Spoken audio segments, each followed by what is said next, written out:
gets over this crest, he will cross the line and will win the championship.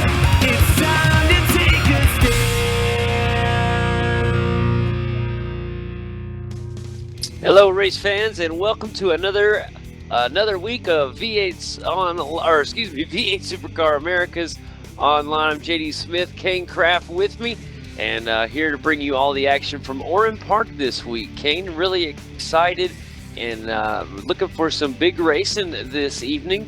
And before we do, I do want to say something some news. This is the Americas broadcast, and one of my favorites as a kid growing up, some sad news today, the passing of American wrestler Roddy Piper. Sad to see him go. He was just a great guy. I mean, I used to enjoy listening to his podcast. He was a big fan of a lot of things, and I think he would have loved what we do here, Kane. But it was just sad to see an American go like that. He's just a great icon. Yeah, I seen that news today as well, and it was definitely sad. I'd never been big into WWE style wrestling, but back in the 80s, whenever it was first getting real big, I did get a kick out of watching Roddy Piper. Oh, he was such a great guy, and he always played a villain, and I thought it was just something, we were kids at the time, so it was very influential. But even though he was the bad guy, you could tell he was just genuinely a good guy, and that's why he was the guy everybody loved to hate. And I really enjoyed listening to his podcast even now, and it just so happens his last one was on it was actually remembering the Macho Man Randy Savage, but just sad to see him go. But we got some racing to get to. I just wanted to throw that out there real quick, guys. But really exciting. We're going to go to what I like to call the Bristol of road racing. We're going to the famed Oran Park, and it's going to be a 35-lapper, a sprint race, if you will, and we're going to have some dynamic weather going on, so lots of things for these guys to keep focused on and keep them busy this week, Kane. That's right. Now, last week, Ethan Grigalt said that he would probably not be here today as they're doing some electric line repair or something like that in his neighborhood, so he's probably not going to be here today. That's going to open up the door for a couple of these guys to come here to the Bristol of road racing, like you call it, and get a win. Or, it's going to open up the door to several guys to have a good finishing position here. I can't wait. In any moment, we're going to find out about the fields tonight, how they're going to split up, how they're going to, how many drivers will have, things of that nature. And I cannot wait to see how our top split's going to look tonight. This is a very tough track. It's very tight, close quarter racing. Very hard to get your passes completed here. So qualifying is going to be a big part of the race tonight, and just guys all in all being able to finish the race. We've had a lot of great drivers that have come here with great ambitions, and all was meant well, but they come in here, got themselves in the wrong place at the wrong time, Kane, and ended up out of this race or several laps down, and they were coming in here needing a big points day. So it's always one of those weeks where anything can happen. Your best of the best can fall to the back, and some of the guys that normally are in the back can sneak up there and put a big result on the table. So I really like Oran Park. It's always a special week when we come here, and I think that's why it's on the schedule so much, is the guys, whether you love it or hate it as a driver, it is fun regardless. So I think that no matter whether it's a track that benefits your driving style or not, it always provides with a fun time, and that's what we're got coming up real soon here this evening. I'm looking forward to it, and we're going to be heading out that way really soon. There is 2 splits. In fact, the top split tonight looks like it's going to have 15 drivers in it, as well as the second split. And Kane, good news if you're an Ethan Grigalt fan, it looks like he will be in the race tonight. That is very good news if you're an Ethan Grigalt fan, which he does have a lot of fans. He has just come on so strong. But like you say, this track, this turn 1 is just so crazy that anybody can end up going off there, and it really opens up the door for this race to be anybody's race. We've seen so many unbelievable races here. I can't imagine this one being any different. I'm so excited to see the action here tonight at Oran Park. Yeah, 35 laps, not a lot. 35 may sound like a lot to those that are watching and maybe haven't seen an Oran Park race in a while, but remember, I call it the Bristol of road racing because it is a small, small track, very short, just like Bristol is to the oval side. Lots of close quarter racing, and it's very exciting. And this is about as small and as tight quartered as a track as you're going to see. I believe it is the smallest road circuit we have on the entire iRacing simulator. And it is just an incredible place. Luckily, these guys won't have to worry about pit road tonight because, or hopefully they won't. They won't as far as a strategy goes, because this is one of the most difficult pit roads. I would go as far as to say that it is, in my opinion, the most difficult pit road, especially the entrance to pit road. It's atrocious. It is so abrupt when you're coming around the final turn. It sneaks up on you. There's not a lot of room for entry, and it can be just devastational to your day if you just nick the corner. It's so tight.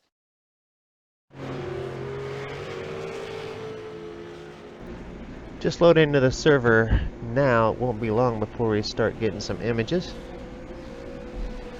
Yeah, I'm right there with you, loading up. It's always this part of the broadcast when I'm anticipating what we got coming up and just watching the loading bar go across. I'm just, get me in there.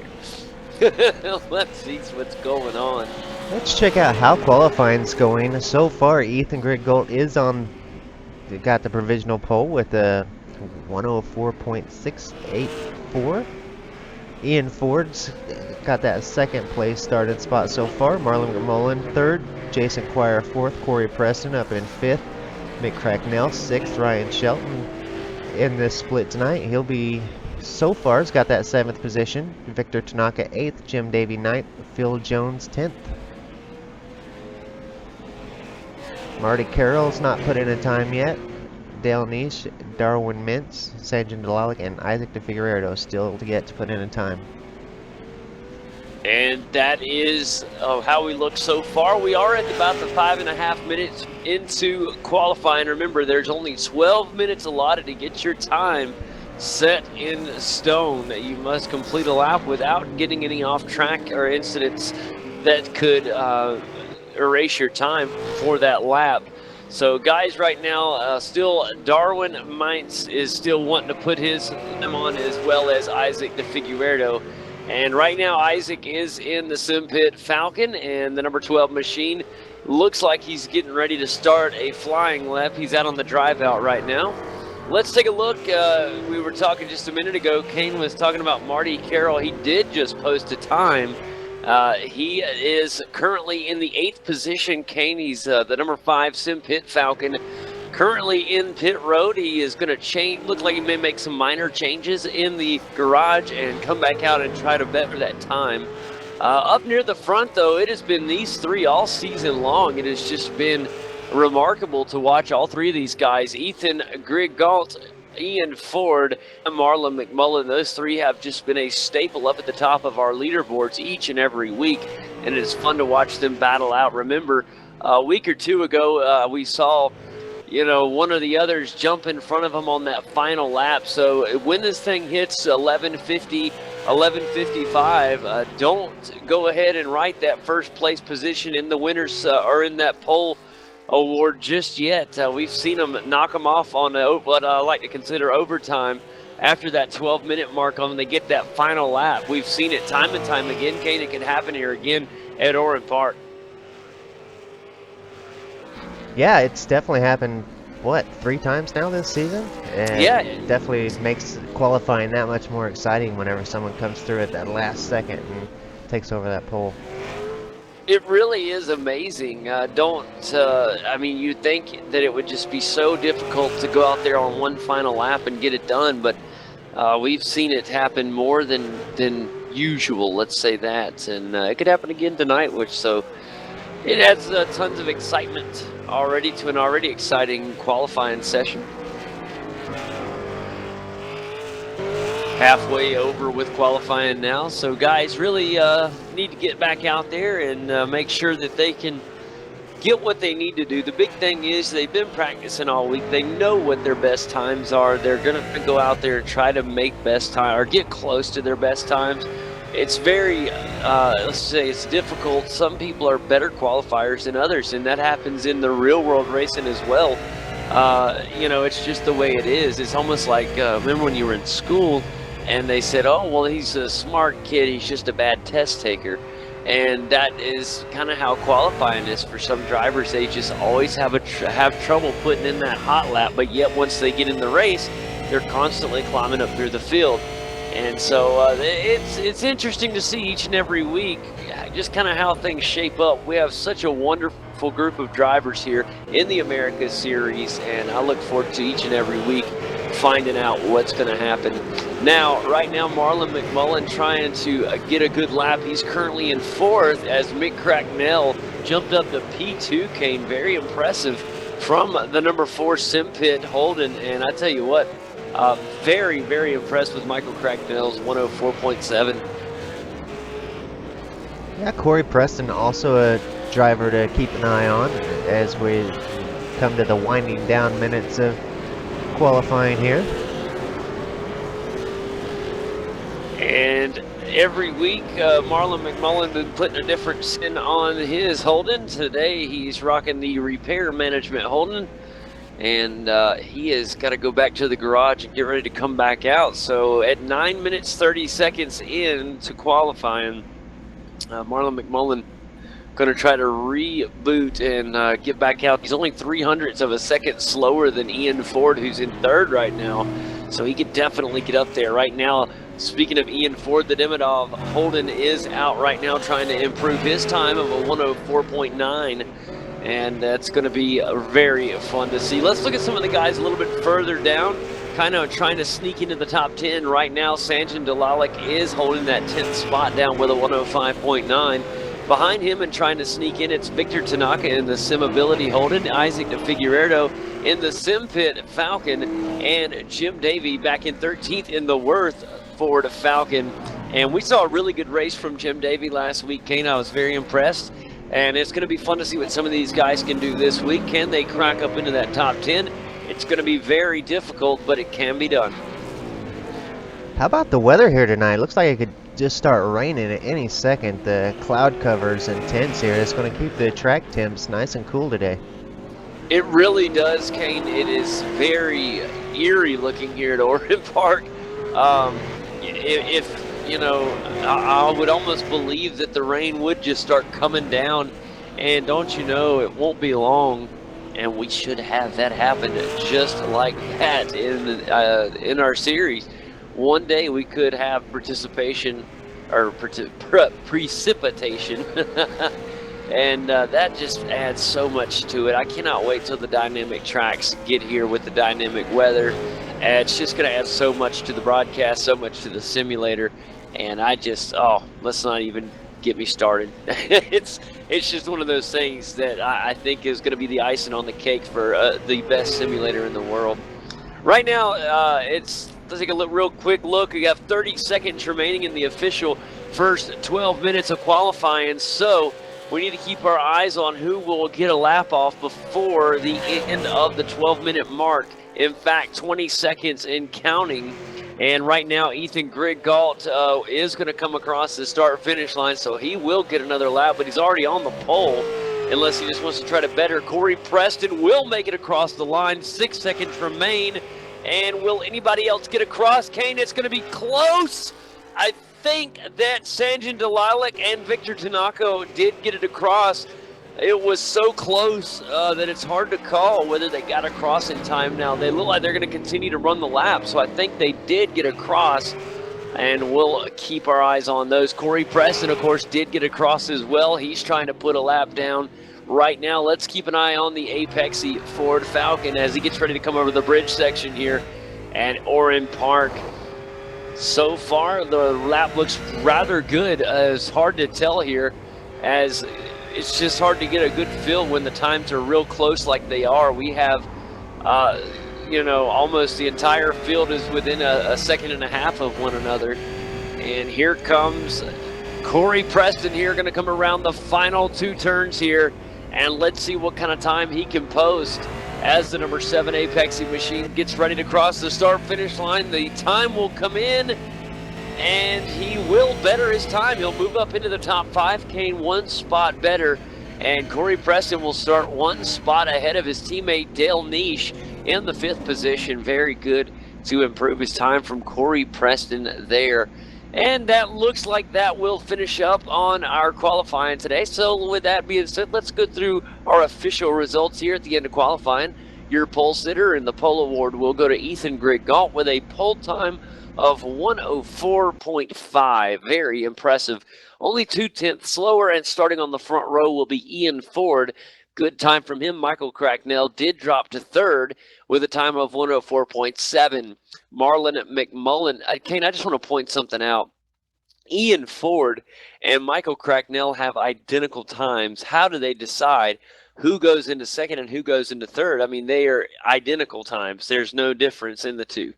I don't think we've ever seen 2 identical times like that. Yeah, it's very rare. I think that the sim probably knows that 4th digit. Okay, either that or it's going to probably go to iRating or something like that. But wow, very impressive from Ian Ford and Michael Cracknell with a 104.773. In 4th place, it is Marlon McMullen. 5th, of course, Corey Preston. Dale Niche down in 6th. Marty Carroll, he'll start in the 7th slot. Jason Quire will hold down 8th. 9th will go to Ryan Shelton. Sanjin Delilac rounds out the top 10 cars. Just outside, it's Victor Tanaka in 11th, Isaac de Figueiredo in 12th, Jim Davey in the 13th spot, Phil Jones in the 14th spot, and Darwin Meents will be in the final 15th slot on the track today, guys. So 35 laps coming up here at Oran Park. If you're just joining us, welcome to the broadcast. We're happy to have you here. This is, once again, the V8 Supercar America Series presented by V8s Online. And we're getting ready to go. We are revved up. Lights getting ready to go off. Let's go racing. Just kidding. I was in the back of the field. I was getting everybody ready. Here goes the engine. Now let's watch the lights. And the green flag is waving as the race down into turn 1. Very important here, as stated by Kane in the pre-race show. And right now, it's Ethan Grigalt who's going to come down into turn 1, remaining in the lead. Ian Ford 2nd. And in Ethan's off into the wall. Mick Cracknell into the wall, or off track as well. Tons of trouble throughout the field. Also, another one, Ethan Grigalt, he is going to file in. Kane, the car looks like it's still raceable. In fact, he just went around Jim Davies on the outside, or inside of Jim Davey in the number 13 car. He's going to come up right on the bumper of Victor Tanaka. In fact, he's going to go ahead and try to work the inside. Looks like he made around the Simability machine now. They're going to go side by side. The back end of Ethan did get loose there. He is still trying to get back up here, Kane. He's just got around Victor Tanaka, so he'll move up into the 11th spot. Ethan Grigalt trying to rebound after an atrocious start, and that's going to be fun to watch. Yeah, it is, but it's definitely not impossible. We've seen a driver have a start similar and get taken to the back of the field and work all race long to get back up into a podium spot. And Ethan Grigalt definitely has the speed to do that here today. Well, he just made his way around Michael Cracknell. Both drivers started up in the top 3, and here they are fighting their way up through the field. That was such an interesting start, Kane. Just Michael Cracknell has made his way around Isaac de Figueiredo as well. And it's going to be fun because these two can work together, Kane, to try to get up through the field. Now, if you look ahead of Ethan Grigalt, he's got to deal with Sanjin Delilac and Ryan Shelton. Now, those two have their own battle going on right now at the moment. That is the battle for 7th place, I do believe. And as we look ahead, Jason Quire and Marty Carroll. Marty Carroll currently listed in 5th place.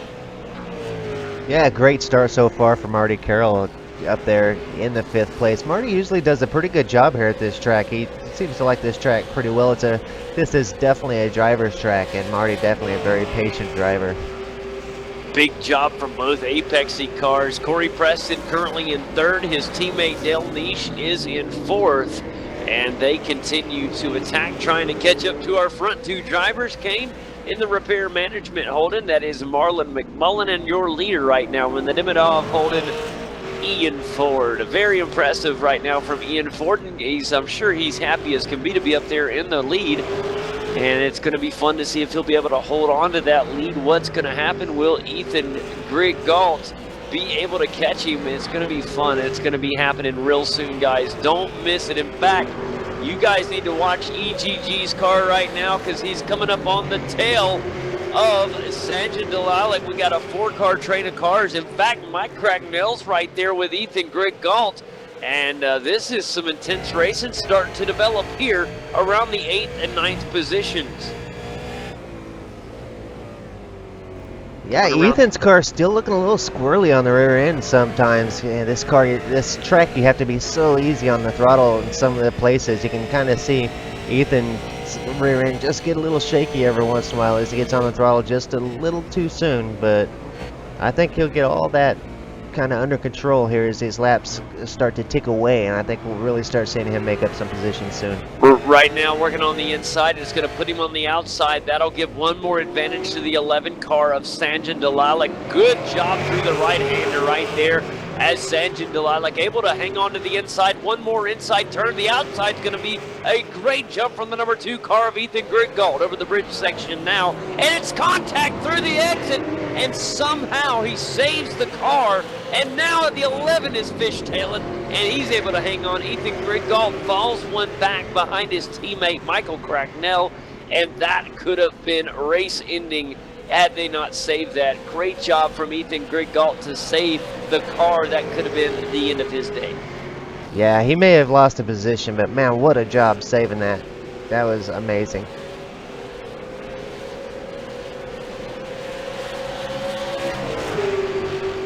Him and Michael Cracknell going to give us a show up here heading down into turn 1.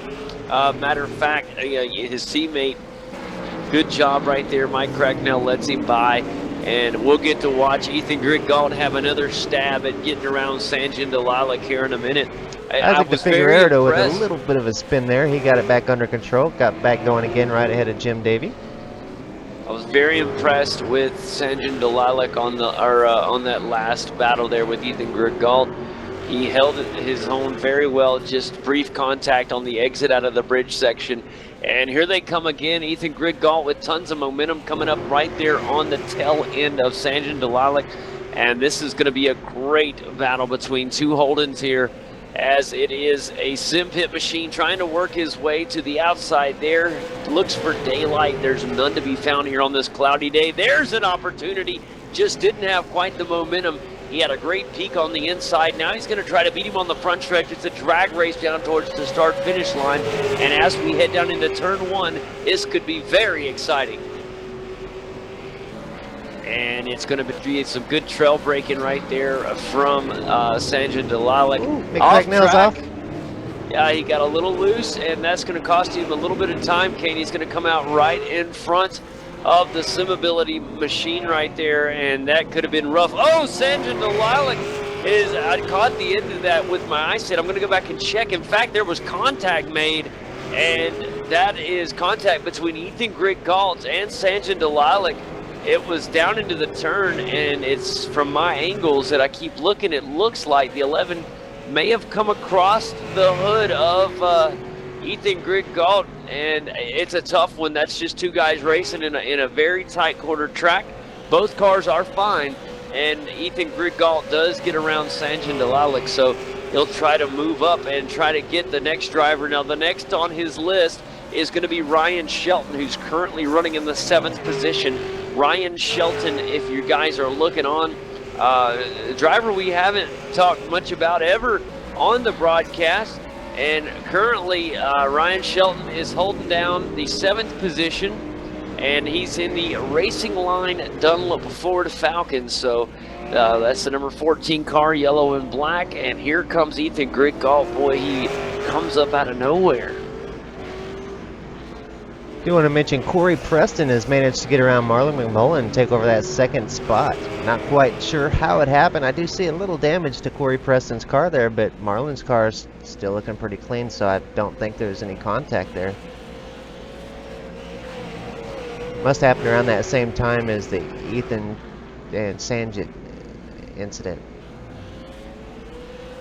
Yeah, it had to have happened around that time. Right now, Corey Preston able to hang on to second, and he's trying to make sure that Mr. Marlon McMullen doesn't get back up there and fight with him.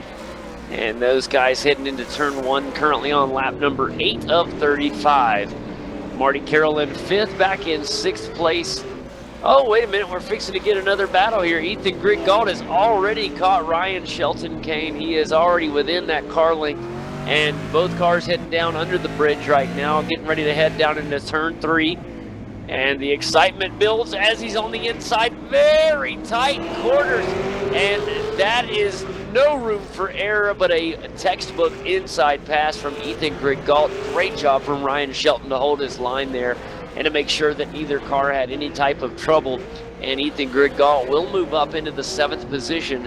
Next on his target list is his teammate Jason Quire, who currently runs into 6th position in the number 8 Sim Pit Holden. That's going to be fun to see how the teammates decide to tackle this. And he's moving up quite quickly, Kane. Ethan Griggault with impeccable pace considering the damage done to the car in the first race incident of the day. And heading down through turn 1, you mentioned how important that turn 1 would be. And it definitely took 2 cars out of the top 3 positions. And now we're watching them battle back up through the field. Very exciting. I'm very impressed with how well Ethan Griggault's car, how his pace has continued to happen, even with the damage. Here you see him going down on the inside of his teammate, and that will put Ethan Griggault up into the 6th position as he continues to claw his way back up towards the front. Next on his list. Oops, sorry, go ahead. I'll let you finish. Nope, already there, buddy. You got it now. We do got a battle going on back here for the 10th, as Sanjin Delalik's got another battle going on with Victor Tanaka now trying to take over that 10th place that Sanjin Delalik holds. Victor working pretty hard to try to keep with Sanjin there. Marlon McMullen had another opportunity right there on Corey Preston. He'll have to fall back now. But right now, Marlon McMullen sandwiched in between both Apexy machines. And he's got his work cut out for him trying to get around Corey Preston. Thus far, Corey has looked very, very cool, calm, and collective. And that is something when we see that type of driving from the number 7 machine, it usually means Corey's in for a good day. Yeah, so far Corey's doing very well. He's got Marlon right on his bumper now, going to really be putting the pressure. And this is where Corey really needs to try to stay focused and just stay calm. The other Apexy car, Dale Niche, back in 4th, having a great race as well. This is the 2nd race this season that Dale has really had a fantastic race. So Dale really working hard this season to get his speed back up, and he's really got a lot of speed this season. Jason Quire trying to catch Ryan Shelton. He's within a car length now, and that is going to be another good battle between the 14 of Ryan Shelton and, of course, Jason Quire in the number 8 Sim Pit Holden. So a classic Holden-Ford battle here, and they're going to race down towards the start-finish line to start lap number 11. Really proud of Ryan Shelton and his up here in the top 10 today on a pretty tough track. He's had some pretty big battles so far, and he's doing quite well today. Carb all by himself, but has been driving quite well. Marty Carroll up here in the 5th position, and he's kind of had his own race all in his own, but he's fixing to get a little bit of company pretty soon. It's going to be the number 2 machine and his teammate Ethan Griggault. Ethan's coming up quite quickly. And looking at some of our lap times, 104.8 last lap for Ethan Griggault. Let's compare that to our leader. And the leader's last lap was a 105.4, Kane. So very interesting there. Faster, Ethan Griggault carrying the faster time right now by about 2/10. And of course, at the length they are right now, I don't know if there's enough for him to be able to catch him. That's going to be tough. We're going to have to see a bigger discrepancy in times, or a bigger differential there for Ethan Griggault to get up there and battle for the win. But it is fun watching him climb up through the field. Anything is possible.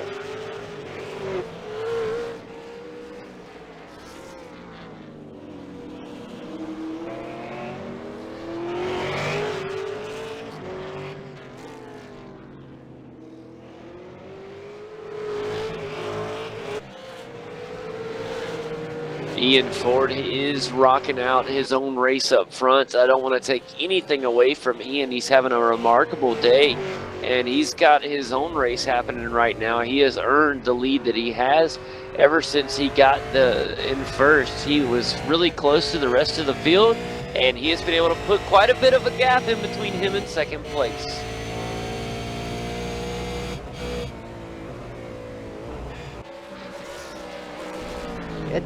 Almost 4 seconds now between our leader Ian Ford and second place Corey Preston.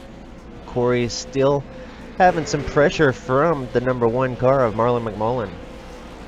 Man, and also you mentioned it a minute ago, Jim Davey and Phil Jones continuing to go at it down there. That is the battle for 13th, ladies and gentlemen. Don't look like Darwin Mintz ever gridded up today, so Darwin, tough race today as he broke before even making it to the grid. Yeah, that's very interesting there. Hopefully he'll make it back for another race another time.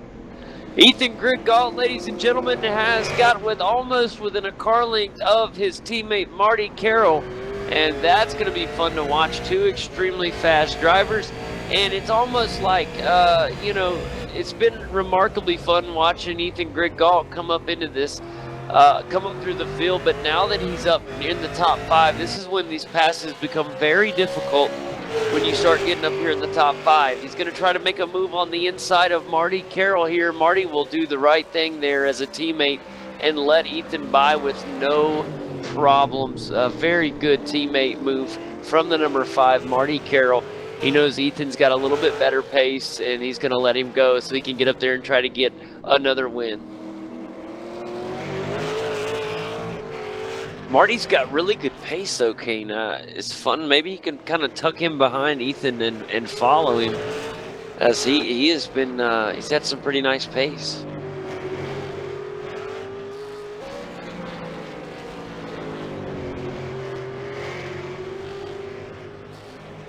Corey Preston is trying to press on forward and get up there to catch the race leader, Ian Ford.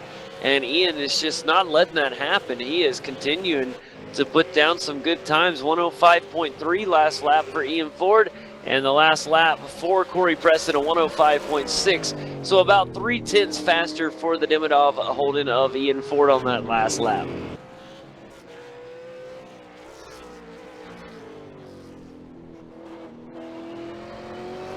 Lap 15, guys, almost at the halfway point. Race is moving on in a hurry tonight, isn't it? Yeah, it is. These sprint races, they just seem to go by so quick. That's why I believe we should have, when we run sprint races, we should have 2. Marlon McMullen still doing as much as he can to stay with Corey Preston there. He's staying right about that half a second mark, 0.6 seconds back from the bumper of Corey Preston. So Marlon's still definitely within range to have a shot at that second spot. Go ahead.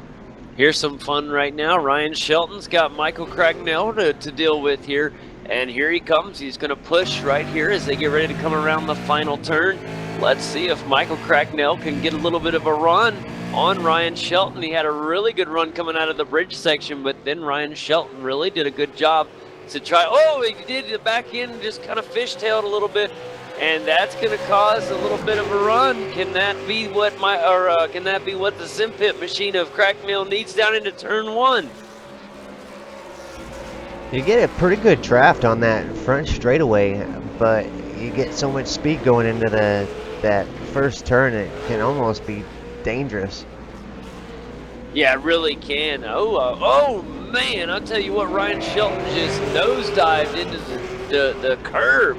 And now they're going to go side by side. Here comes the sim pit machine on the inside. It looks like Cracknell's got the advantage as they head over the bridge section. It will be a position gain from Michael Cracknell. He moves up into the 7th spot. Now Ryan Shelton will try to get his revenge and get that position back. Going to be tough. Really good move from Michael Cracknell there.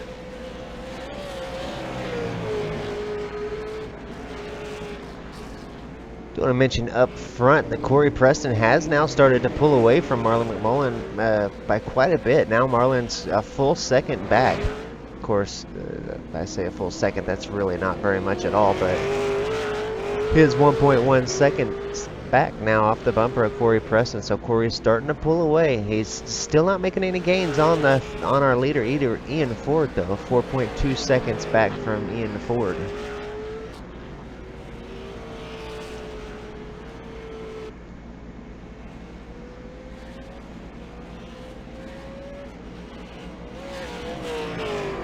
You could go ahead and say we're at the halfway point just about.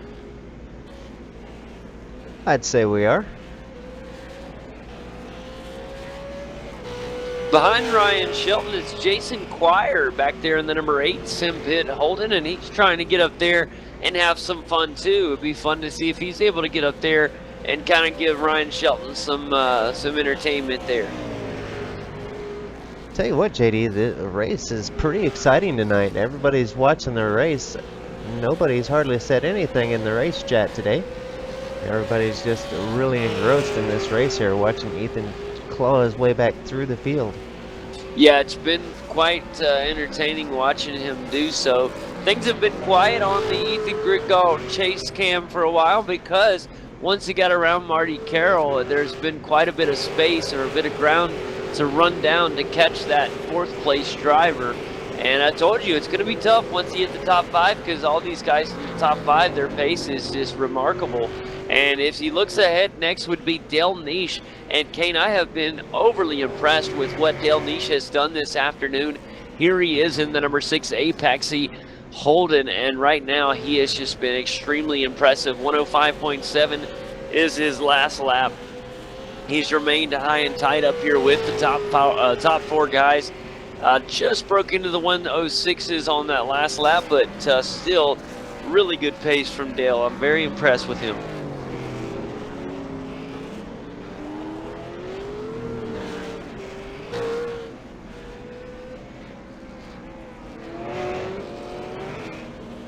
Sanjay Delilac is back in 10th place. He had a good start to the race, but just kind of hanging on to that top 10 spot. Oh, he got real loose there.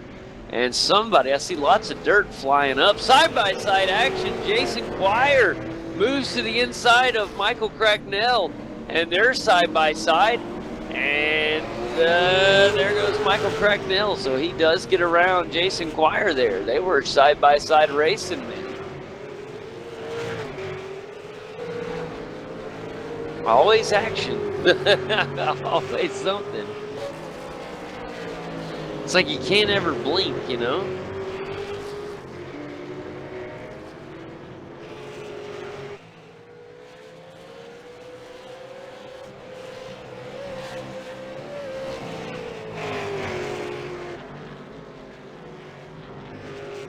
All right.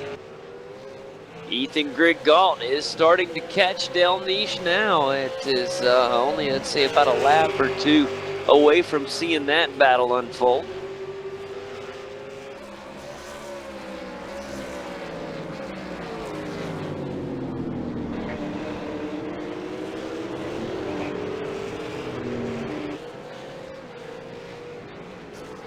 May have lost Kane. Let me see here.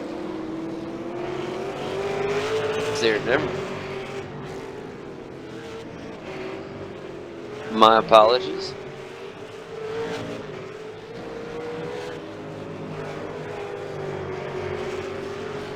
All right, well, let's do a quick rundown while that's going on. And I'm sure action will unfold as I'm going through. It always does. In the lead, it is none other than Ian Ford in the Dimmadov Holden. He has been in the lead ever since right after the drop of the green flag after Ethan Griggault's incident into turn 1. And he's done all that he can to put on as big of a lead as he can. He's done quite an impressive job. The number 3 machine has led all of the 21 laps we've run so far. Behind him, it's Corey Preston in the Apexy Falcon. He's done a wonderful job as well. Very impressive run from Corey Preston today. Behind him, it's Marlon McMullen. And Marlon has done a remarkable job as he is currently in a podium spot, and he's trying to get back up there and battle with Corey. Behind Marlon McMullen, it's Dale Niche in the number 4 spot and the number 6 car. And his Apexy Holden has been more than impressive. I've been very impressed with Dale Niche today. And he's continuing to impress, but he's got his work cut out for him very soon, because right behind him, about 3 car lengths back, it is Ethan Grigg-Gault. And Ethan is coming up with very impressive times, 105.1 on the last lap. The one he just crossed, 105.2. And you look ahead to in front of him, Dale Niche 105.4, which is very impressive, but still, he's losing about 2 to 3 tenths a lap. And that is going to cause those two to become into a battle within the next lap, lap and a half. As we continue to move out of the top 5 and 6th, it is Martin Carroll back in that 6th spot, the number 5 Sim Pit Falcon.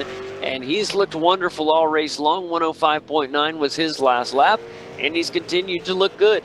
Back in 7th place, or 6th place rather, it is, or 7th place rather, pardon me, Michael Cracknell. Now this is a fun battle between him and Ryan Shelton in 8th.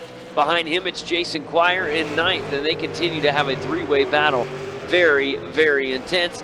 Back in 10th it's Sanjan Dalalik, and here comes Isaac de Figueiredo in 11th. Back there in 12th, it is Victor Tanaka. 13th belongs to Phil Jones. Jim Davey rocks out the 14th spot, and that is how we run here on lap 23 of 35. So jump back and take a look at the 3-car battle between Michael Cracknell, Ryan Shelton, and Jason Quire. Those 3 are battling for the 7th spot, and it's been very impressive. Remember, Michael Cracknell started up at the very front of the field, got involved in that turn 1 mess, and fell all the way back. He's worked his way back up, but it seems like once he's gotten ahead up here in 7th, he has continued to have some pressure by Ryan Shelton. Very impressive run from Ryan, and it's going to be fun to watch these guys go. 3 cars battling it out to the end.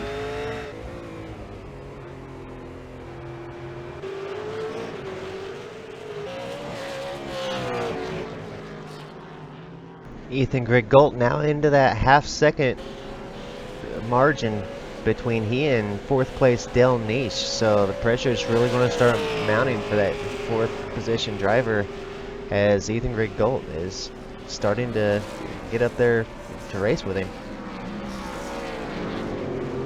Ooh, he really chewed off some time into turn 1, and now he's within about 2 car lengths. And that is going to be, it's down to a car length, Kane. He is right there in the, he's on deck if you like baseball. He'll be in the batter's box in just a moment. Here is a very good run.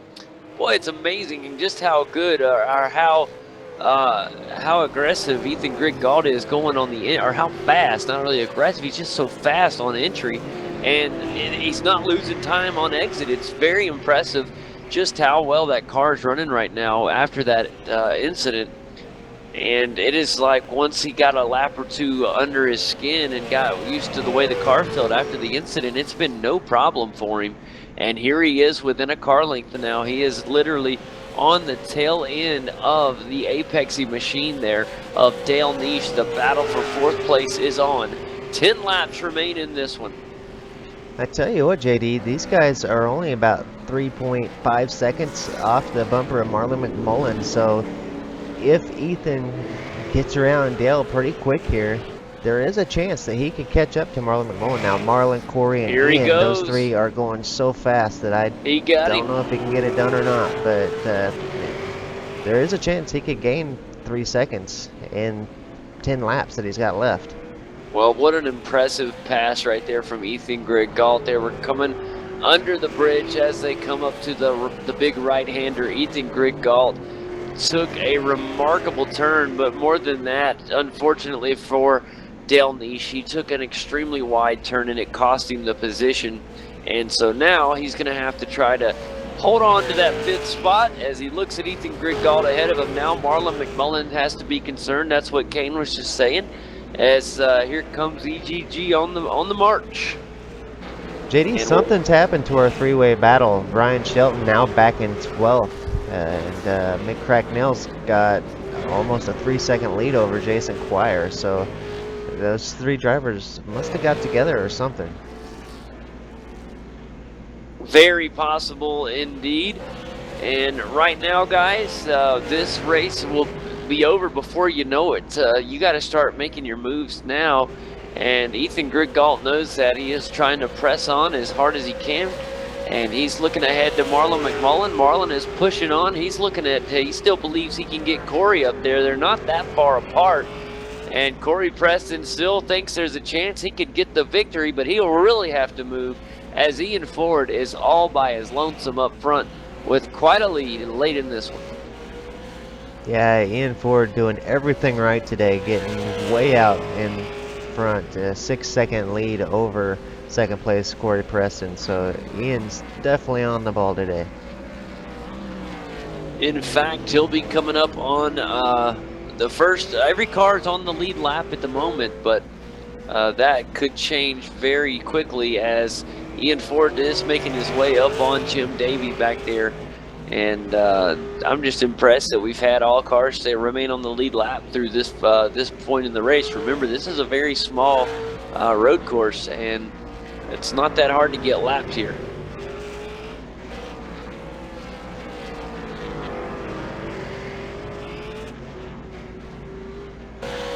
Ryan Shelton, Victor Tanaka having a good race here with Isaac DeFigueiredo and Sanjin Delalic not too far up there either. So from 9th back to 12th, having a great race. Kane, half a second quicker from Ethan Grigalt on the last lap. Marlon McMullen with a 105.5. Ethan Grigalt with a 105.0. So that, if that holds up, we could see Marlon McMullen fall out of that podium spot. This is going to come down to the wire to see who's going to be on the podium. It's going to be either Ethan Grigalt or Marlon McMullen. They both won't get in unless one of the front two drivers were to fall out of the race completely. This is going to be fun to watch. Yeah, I tell you what, that distance isn't very much at all when you look at it on the blimp cam. The distance between Marlon and Ethan. No, not at all. It's not that much at all. Not when you consider that Ethan Grigalt is chewing up 5/10 a lap. That is scary if you're Marlon McMullen right now.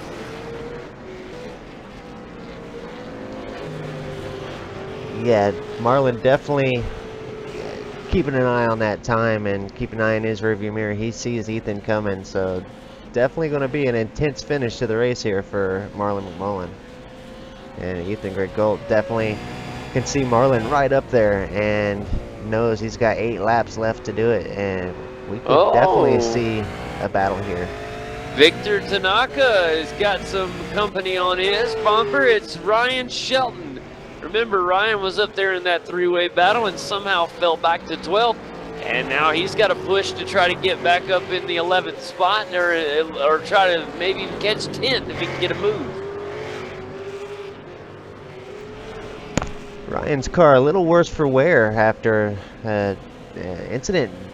Must have in this last lap or two, because just a little bit ago he did have his hood, so he must have made a little bit of contact there. Now more contact. That's going to take Ryan Shelton off track. He gets back on the track and is able to keep it going, but a really bad luck race here for Ryan Shelton. Man, you hate to see that, Kane.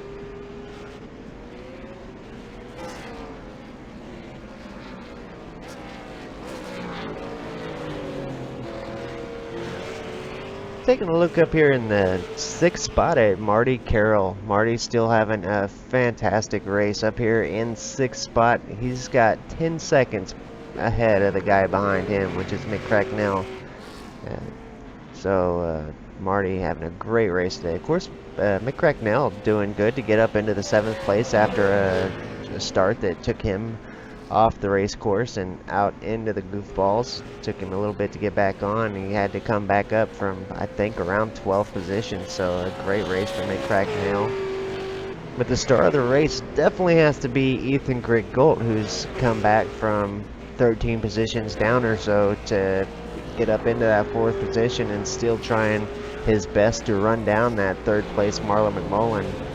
And the 6 laps he's got remaining to do it, and it's definitely possible. Yeah, it is, Kane. I continue to look at their laps. 105.1 from Ethan Grigalt last lap. and still a 105.5, so 4/10 faster from Ethan Griggault on the last lap. But for some reason, it just doesn't seem to look like he's that close. He's still got a little bit of ways. I mean, he's close enough, but man, Ethan Griggault has got to get a push here as we're beginning to run out of laps.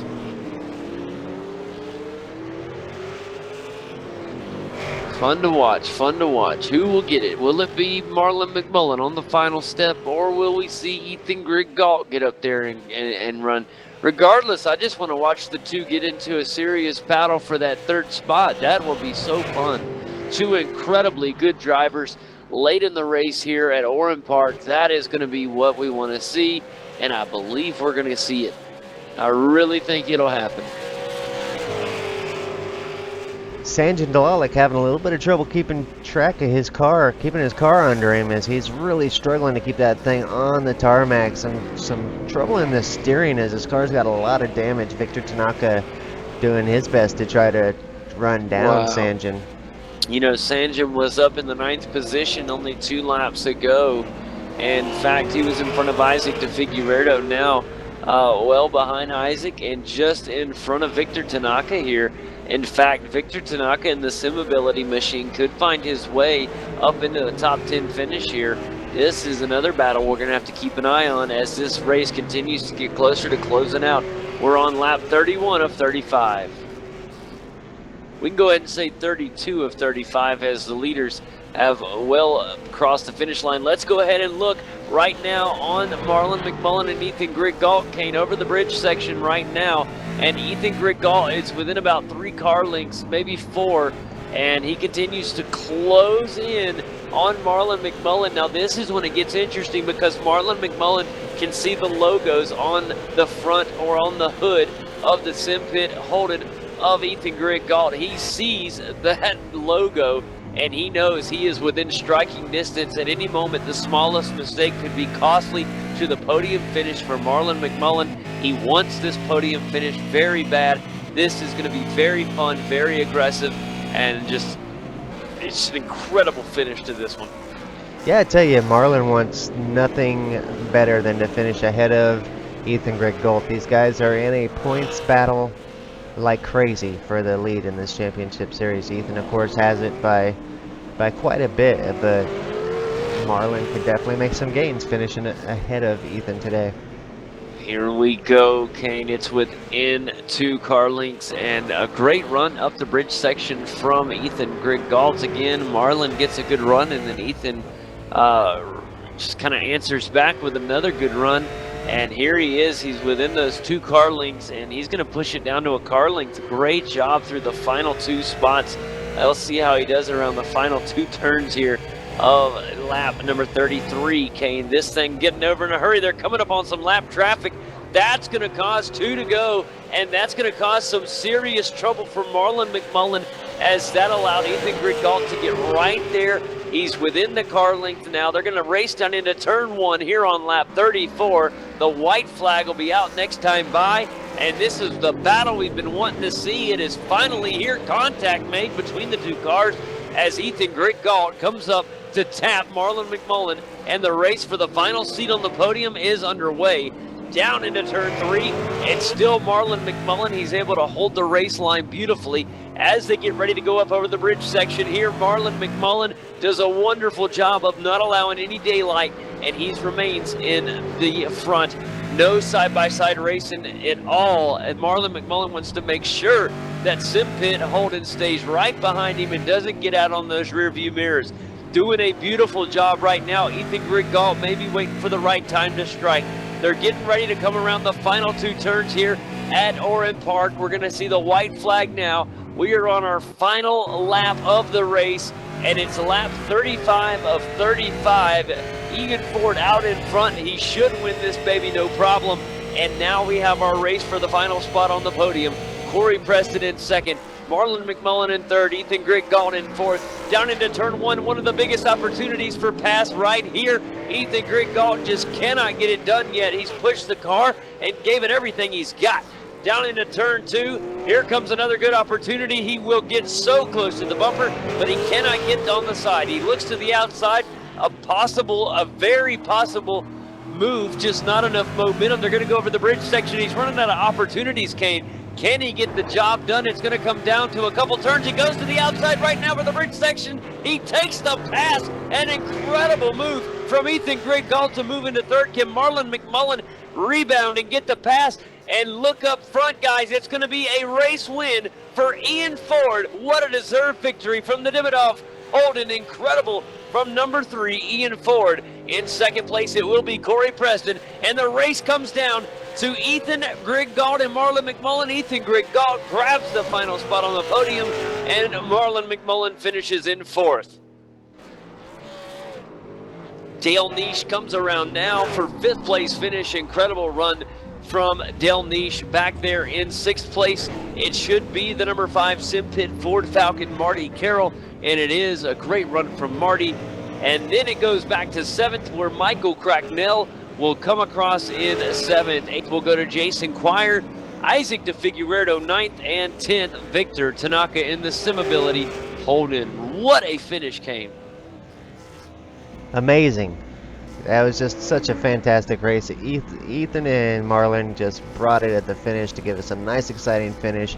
Ian Ford did a fantastic job keeping it out front for all those laps. Got such a great lead going. A perfect run for Ian Ford to take the victory here today. Ethan Griggault had the late race drama. Marlon McMullen gave it everything he had. I actually thought Marlon was going to hang on. And then at the last moment, what a move from Ethan Griggault to get that final step on the podium. And he turned a day that most would have considered instant failure after the incident in turn 1. And here he is making his way up 13. Well, there wasn't 15 cars, so we'll have to say 12, 11 spots. He moved up 11 spots and finished on the podium. Just an unbelievable finish. Corey Preston, a great day for him to finish 2nd, and what more can be said? Ian Ford really deserves that top step today. An impressive run from him. The lap times were impeccable, and once he got out front, Kane, he just dominated this thing. Once he had fresh air, it was all she wrote, and a big win from the Davidoff machine. All right, guys, let's do one quick final rundown, our official results.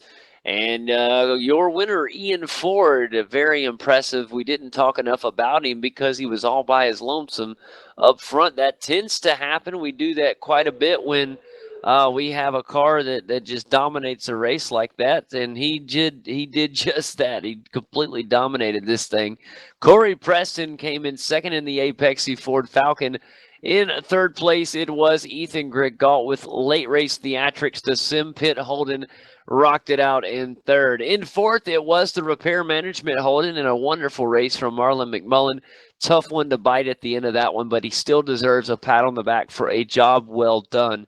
Down in 5th today, finishing in the top 5 of the Apexi Holden. That's right, none other than Dale Niche.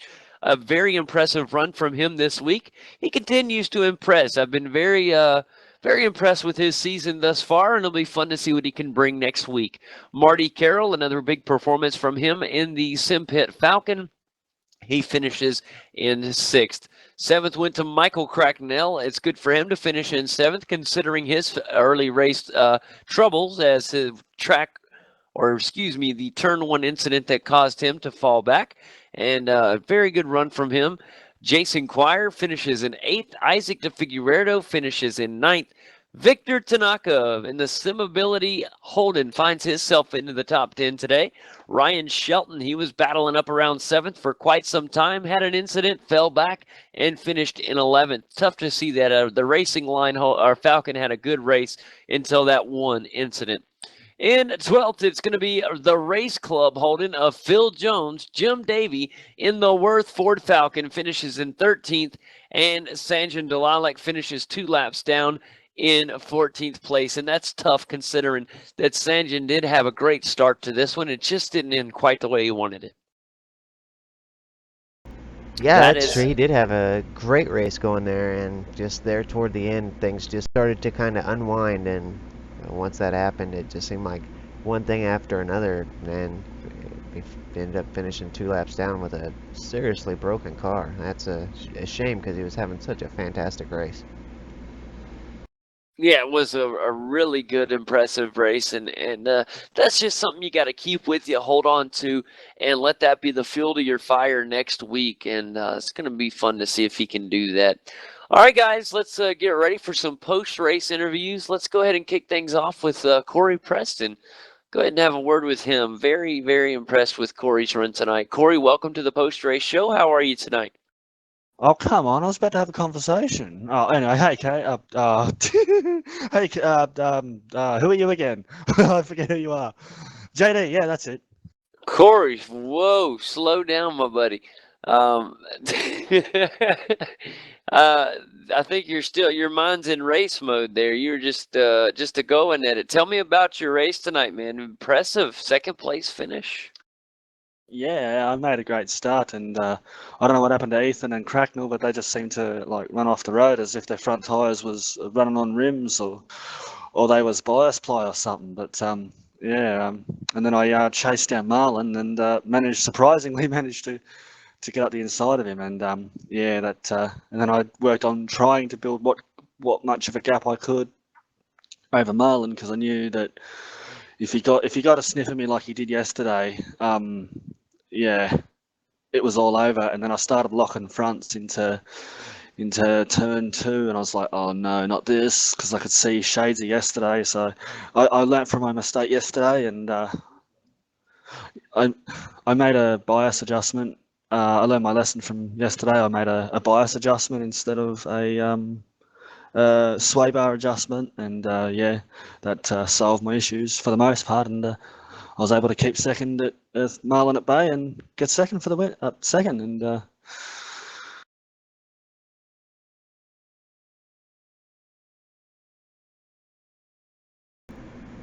Well, it was definitely a great race, Corey. It was exciting to watch. We didn't catch the pass on Marlin. Something else was going on, and then we come back up to you and seen that you had made the move. I was kind of disappointed I didn't have enough time in the replay to go back to catch it either, because I only got a 40-second window to go back to catch a replay, and so I wasn't able to catch it. But definitely an exciting race. Getting a great start like that, getting up front, staying up front. Very few mistakes from you today. You looked really good. A good, clean race for you. yeah, I think the only mistake I made was locked the rears just a little bit into turn two and almost threw it off the road, but managed to recover it. And yeah, yeah, I'm just going to go message Dale and get him in here because he had a good race too. Yeah, he did. Definitely a fantastic job from Dale. So yeah, we would love to talk to him if you can get him in here. But congratulations, Corey, on a race well done. Good job on the second place. It's nice to see you up there. Thanks, Ken.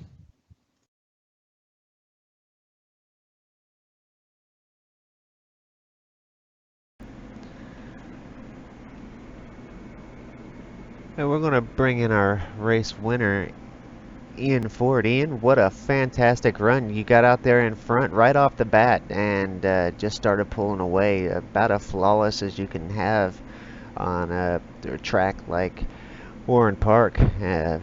And you got the job done with room to spare. So congratulations on a great win.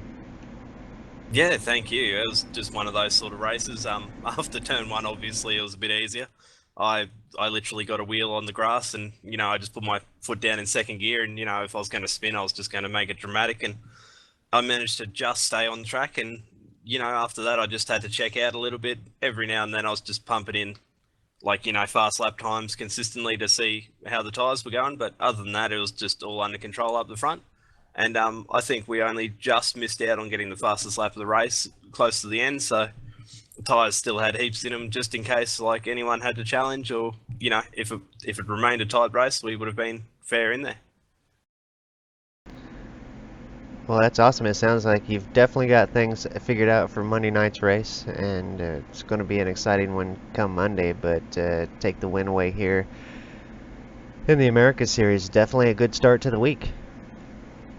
Yeah, it's definitely the best way to start a week, and I've figured out there's little areas we need to improve over the SDC boys to make sure that they don't leapfrog us on Monday night. But tomorrow night we definitely whatever it is tonight we have the Spa 24 hour that the team's entering a car for. So it's going to be a long few hours over the night, and then come Monday night for the second broadcasted race, it's going to be all guns firing on all cylinders, and head down, see how we go in the Demidov car.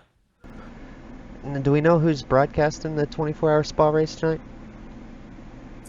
Race Spot TV, I'm pretty certain, but don't hold me to it because I'm not too sure. But that's who I assume broadcasted, because they broadcast all the big races throughout the year. Yeah, I was thinking it was going to be Race Spot too, because they usually do most of the major road races. So I'll definitely be tuning in to give that one a watch, as that one's definitely going to be exciting. Yeah, and heading into next week at Monza, it's going to be a pretty interesting week. Monza for the official, and then Premier Series is at VIR for the final round before we head into Enduros. So that's going to be quite a strange week, going from like uphill, down dale, and all the corners, and then just flat out straights. It's going to be pretty odd. Yeah, it's going to be maybe a challenging week to adjust with the track changes next week between the Premier Series and the regular series, but Monza's definitely going to be fun. We only raced there one time before, and it was a lot of fun. I didn't think Monza was going to be as fun as what it turned out to be in the V8 Supercars, so I'm really looking forward to next week. Yeah, it's definitely one of those tracks where the draft keeps you in play. Like, you can lose a little bit of ground out of the Lesmo corners and all that sort of thing, and you just get drafted back up down towards Parabolica. But it may be one of those weeks where you have to choose one or the other. But since I'm currently in second in both of the points, it's definitely going to be game on, head down in both series, and try and get some great results in both ones. Well, we're looking forward to the excitement. It's going to be an exciting finish to the series. So, can't wait to see you next week at Monza. Congratulations on a fantastic win, and we'll see you next week. Thank you. Let's bring in Marty Carroll for interview. Marty, what a fantastic race you had here today. Up in the top 10 all race long, up in 5th for most of the race. 6th place finish in over 10 seconds to the next car. It's hard to get much better than that. A fantastic race here at Oran Park. Yeah, thanks, Kane. No, definitely had the Simpet STC Motorsports Falcon, pretty good hot rod today, and got a good start. It was unfortunate to see my two teammates fly off the track on cold tyres early and compromise their race from the beginning. But I got into a good rhythm early, and I thought, I'll just attach onto the back of the pack here with Corey and Marlon and Dale, and I was like running PBs, going, yep, righto, I should be catching them by now. And they just, next thing you know, they're another half a second down the track, and what's going on here? It's all lonely. So, but no, it was just, it was good to see Ethan be able to recover, and sort of let him shoot through, and he had a awesome move there on Marlon to get himself on the podium, and you just. Crackers was willing to give up his race today so Ethan could come to his house and race just to get points, for the championship. And, so the least I could do was give up a position on the track, so he could recover those points. So it's, all in all for the team overall, awesome recovery from Crackers, their P7, but then Jason Quire, Isaac De Figueiredo, 8th and 9th, like they have all 5 cars inside the top 10. Just, awesome for the team overall, Yeah, it definitely was a great race for the SDC guys. And it's definitely nice to have Ethan here. We didn't think we was going to see Ethan this week, but he managed to make it and get those points. And what a fantastic drive back for him. So just overall a great day for the SDC guys today. Yeah, it was. And that's where, Crackers was willing to give up his rig at home, while Ethan had the power outage at home, but it was cancelled on the 11th hour due to weather, so they were both able to stay in their respective homes and race, and so it's good to have them both out there. And Cracker's put in a phenomenal qualifying. After 5 minutes before the race, he's like, I don't even know what set I'm going to use. It's just, we always seem to be able to pull it together when it's needed, and I'm blessed to be able to call them teammates and friends. Yeah, that's one thing I've seen with SDC is it really is a great group of friends, and what Mick was going to do there with giving up his rig so that Ethan could keep in the points.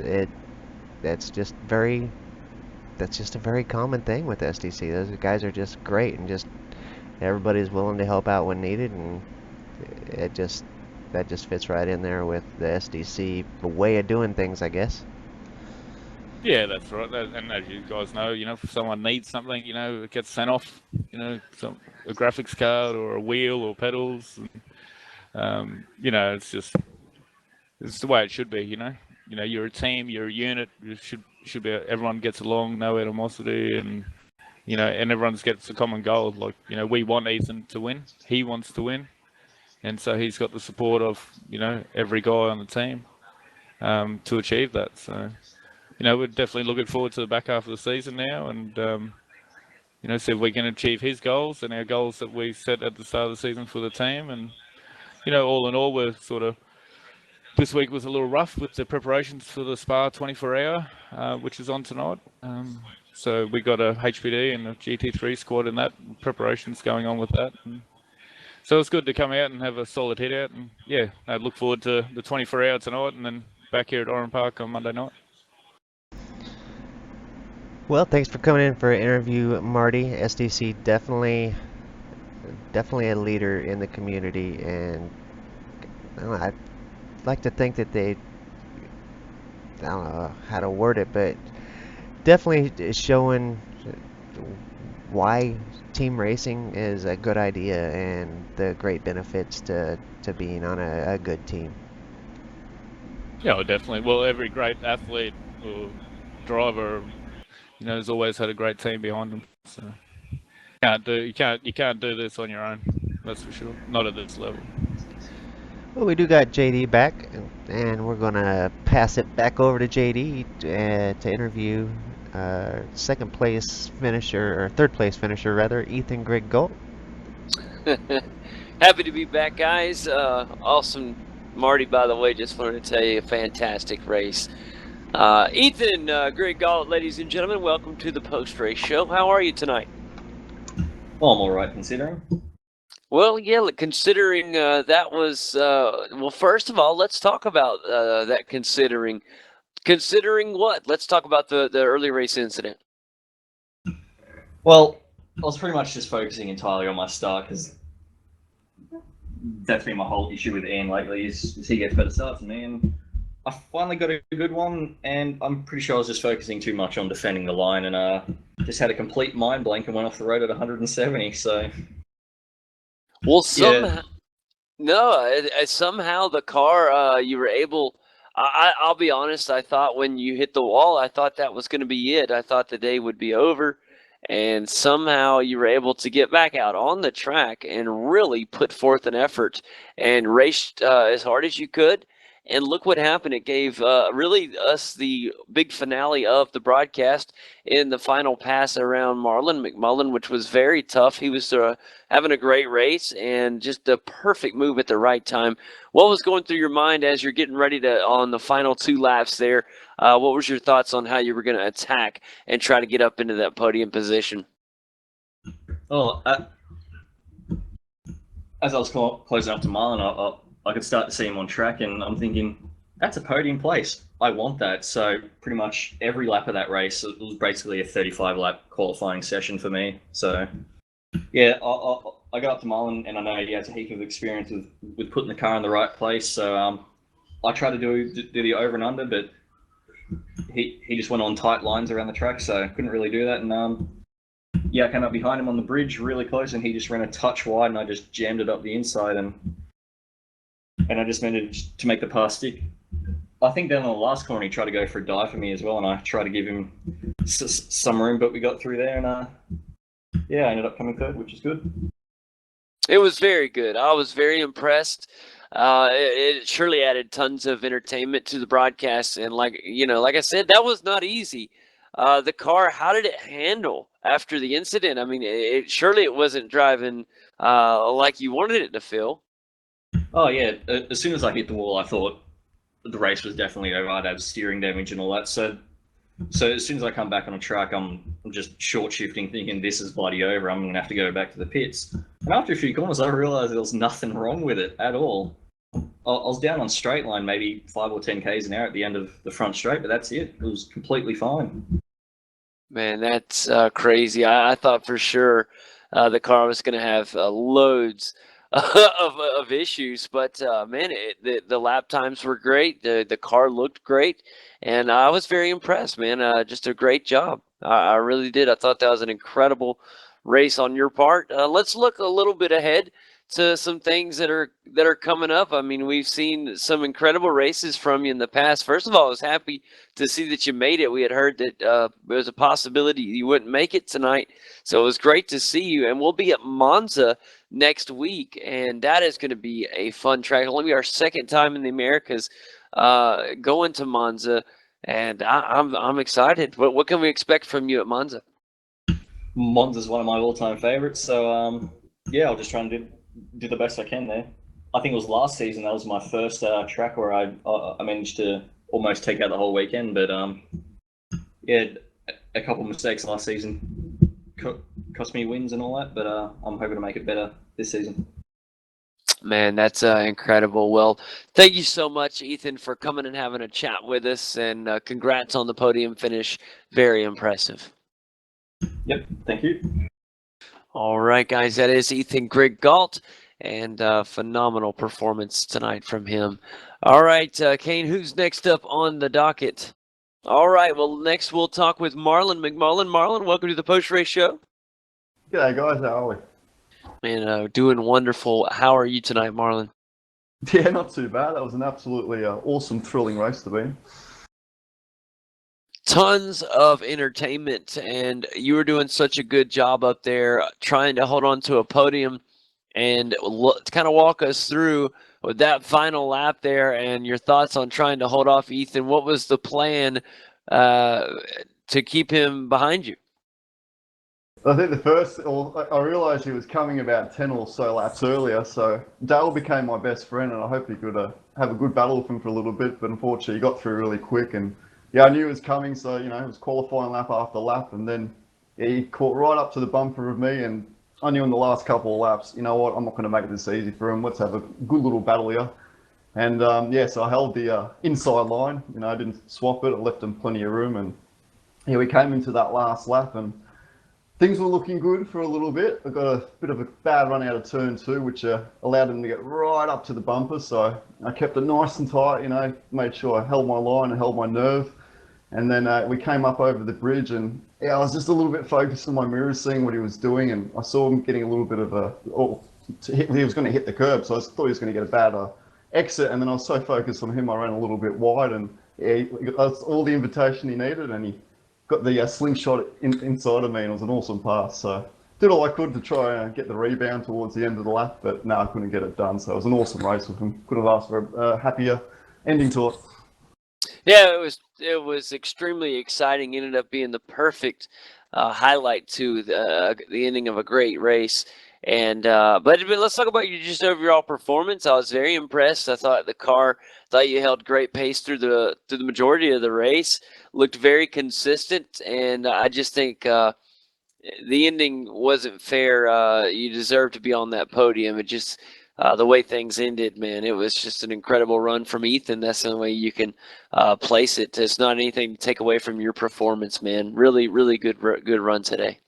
Cheers, man. There's always those few laps you're like, oh, I wish I was a bit faster here, and all those couple attempts. And Jim was in the channel with me, and he knew I made a mistake in the last corner in the last 3. And I'm like, oh no, I've lost half a second. And they all add up. They really do add up around here, because it's one of those tracks where it's really easy to make a bit of a gain, not much of a gain, but it's really easy to lose all that time. So, I was ensuring that, I didn't get any wheel spin, and Yeah, I knew he was going to come at the end, so I made sure I had the best tyres I could. And no, it was really good that we put on a good, clean show. But not just that, you know, it was a really good race with Corey at the start and also Dale. They had really good pace today, so it was great to see that. And, you know, well done to Ian. They really did. They had an incredible day. Both of them very, very impressed with their performances. And it made for a great day, man. Really enjoyed it. But thanks a lot, Marlon. As always, a pleasure, buddy. We wish you the best of luck at Monza next week. Oh, fantastic. Hopefully my Italian background pays off there, but we'll see what happens. Last time we all know what happened there. I had a terrible run, so let's go better. Let's have a better run. Absolutely, buddy. Sounds good. And Kane, let's see who's next on the ticket here. Perfect. Dale Niche, perfect timing. Almost had a good segue into you. We were just talking about a great run from you tonight. Both you and Corey, both of the Apexy cars looked phenomenal. Tell me about your run, how the car felt, and how you felt, man. Very impressive. Good evening, guys.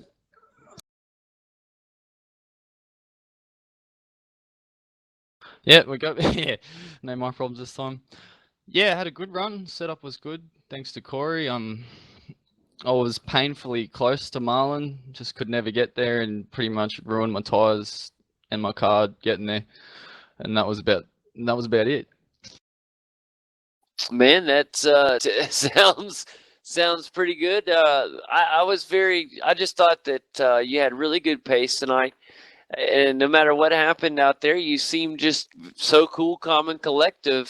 Seems something we've been seeing you grow lately.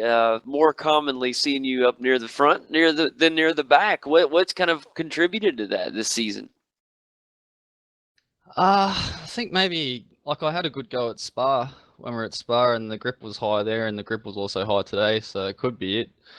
I'd like to think that I'm just getting better. Well, that's what I was going to say. Is there anything particular that you've been doing to improve? Is there anything you've been particularly working on, or what?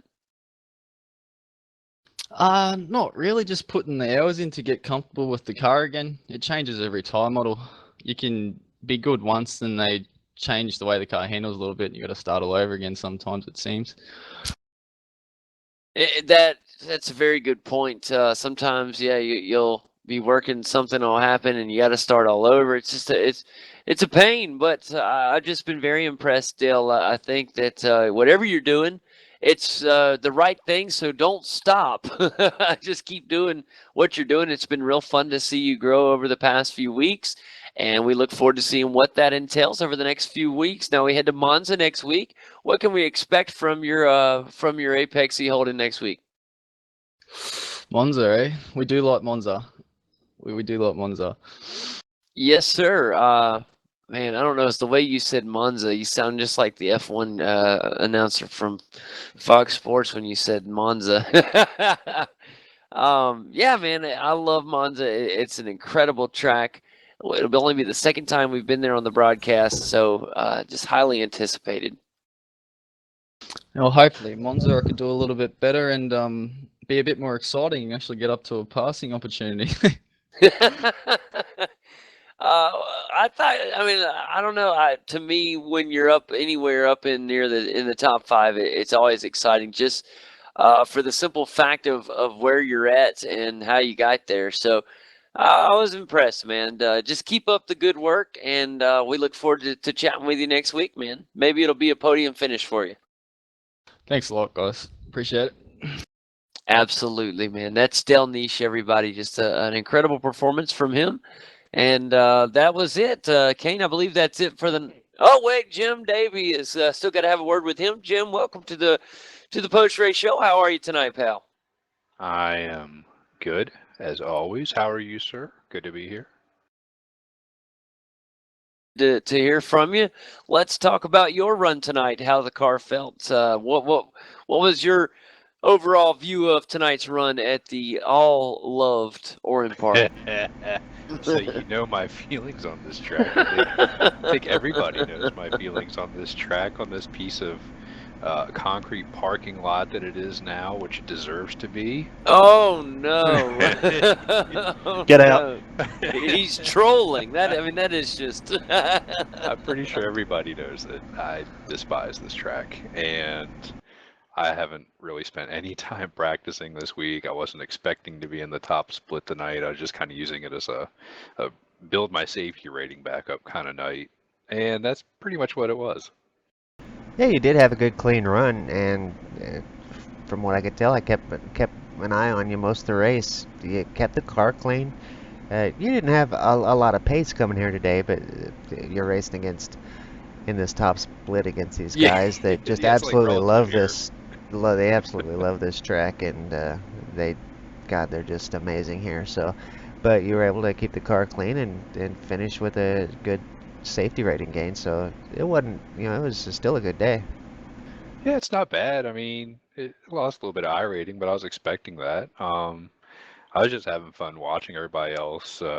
As I careened out of control a couple times, I finally said, you know what, it's not worth it. I'm just going to let Phil go past because I just lost the car by that point, and I think I'd overheated the front tires or something. So I was just cruising around, and then when I started getting lapped by everybody, I said, no, I don't want to get in the way of this battle because I know how exciting it's going to be listening to Marlon panicking half the time during the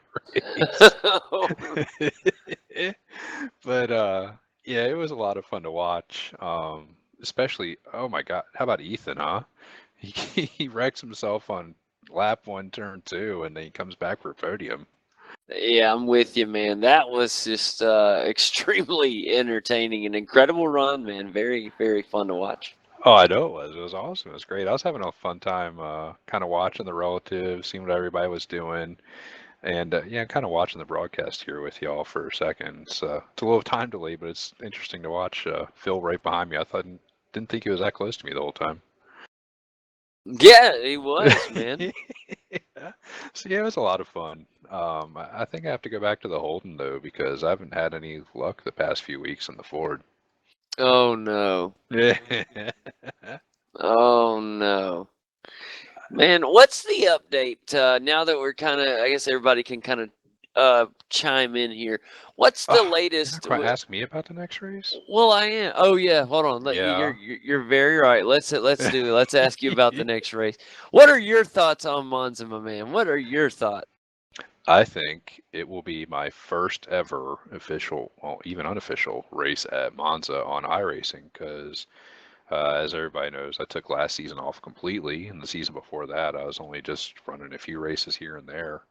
So it's going to be my first time there. It should be fun. It looks like a lot of fun. I've done a couple laps in some other cars there and enjoyed it. So this should be entertaining going into the first chicane at least. That it will be. I thought you were going to say it was going to be your first Monza win. That's what I thought you were about to say. If I'm in the third split, sure. I have No, some time to bomb my I rating, right? I win the third split. Gotcha. Nobody's in it. Need to be on the oval too. Yeah, no. Oh, I did the oval in the A car a couple weeks ago. That's scary. What's that? Doing the oval portion of Monza in the Man, Cup car. It's terrifying. It is. That is the most insane oval track I've ever seen. I was like, now I see why the Europeans don't run ovals. They think you have to literally run on the highest embankment possible.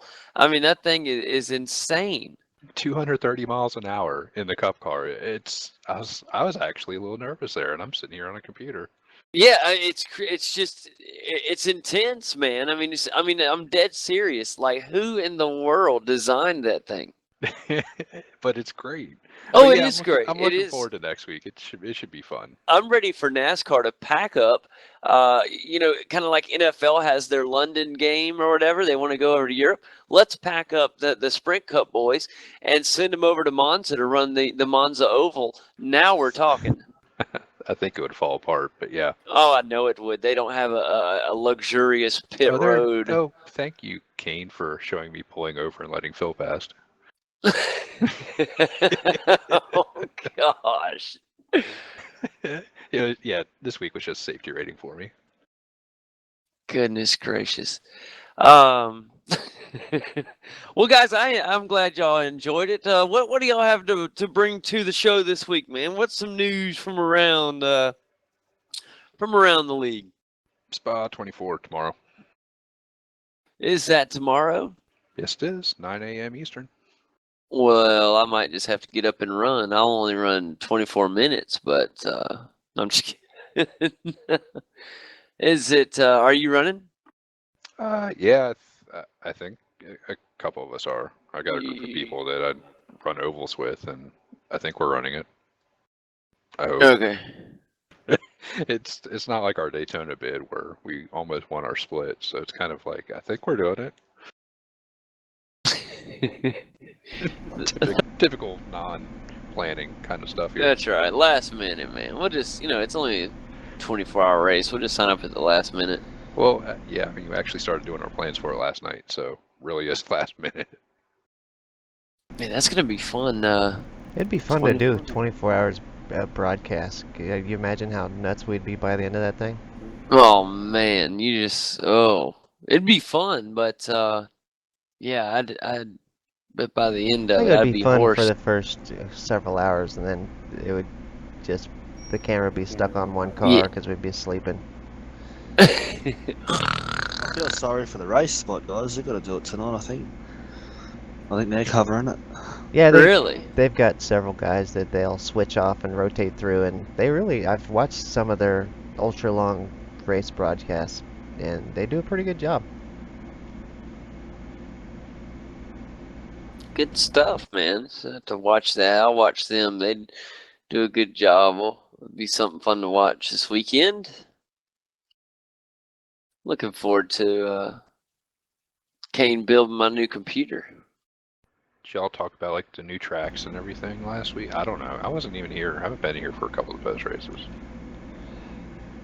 New cars, new tracks. I think we mentioned the new tracks that are coming. Of course, Not said really. that they're going to get that one Come on, track in France. We're getting big Le Mans, track. man. Yeah. Yes. Circuit de la Le Sarthe Mans. is what it used to be called. That's what I still call it. Yeah, still call that. Okay. Oh, iRacing called it something else on the front website, and I was like, "What the?" And the Formula Renault cars. Yes. Oh, I'm so excited about the MP4 Renault. It's awesome, man. Oh my! I didn't know. I I didn't know Renault made McLarens, JD. Or not? No, I had that backward. Man, if you don't get off me, man. I'm looking. I'll be honest with you. I'm looking at the showroom floor on paints over here. But yeah, no, I really am looking forward to both. And I didn't know we were getting two. I did not realize that. 3 and the 2.5 or something like that. Yeah, we're getting the. I'm looking at it right now, so no more mistakes. We're getting the 2.0 Formula Renault and the Renault 3.5, and that is going to be insanely fun. The McLaren Honda MP430. I'm actually really more excited for the possibility of Nürburgring GP and Nordschleife in possibly about 5.5 weeks. Yeah, that is exciting. You really think it will get it that soon? Well, it's a huge project. They're showing it off at Sim Expo in September, and coincidentally, the season happens to end around September.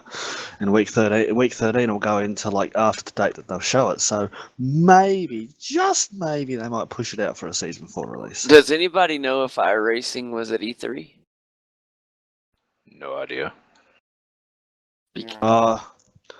Because I didn't know if maybe they were showing some stuff off at E3, but I haven't heard anything, so I doubt they were. Gosh, that's a fine looking Ford. Don't like to be negative, but would iRacing actually even have any interest in E3? Like, is it their sort of platform marketing? Not really, but you would be amazed. A lot of sim racing companies go to E3. A lot of the of course, all your this year, Logitech had a huge thing set up for their new wheel launches, but also some of the sim rig companies go there. They're there to represent So, selling sim rig seats to your console gamers and your PC gamers.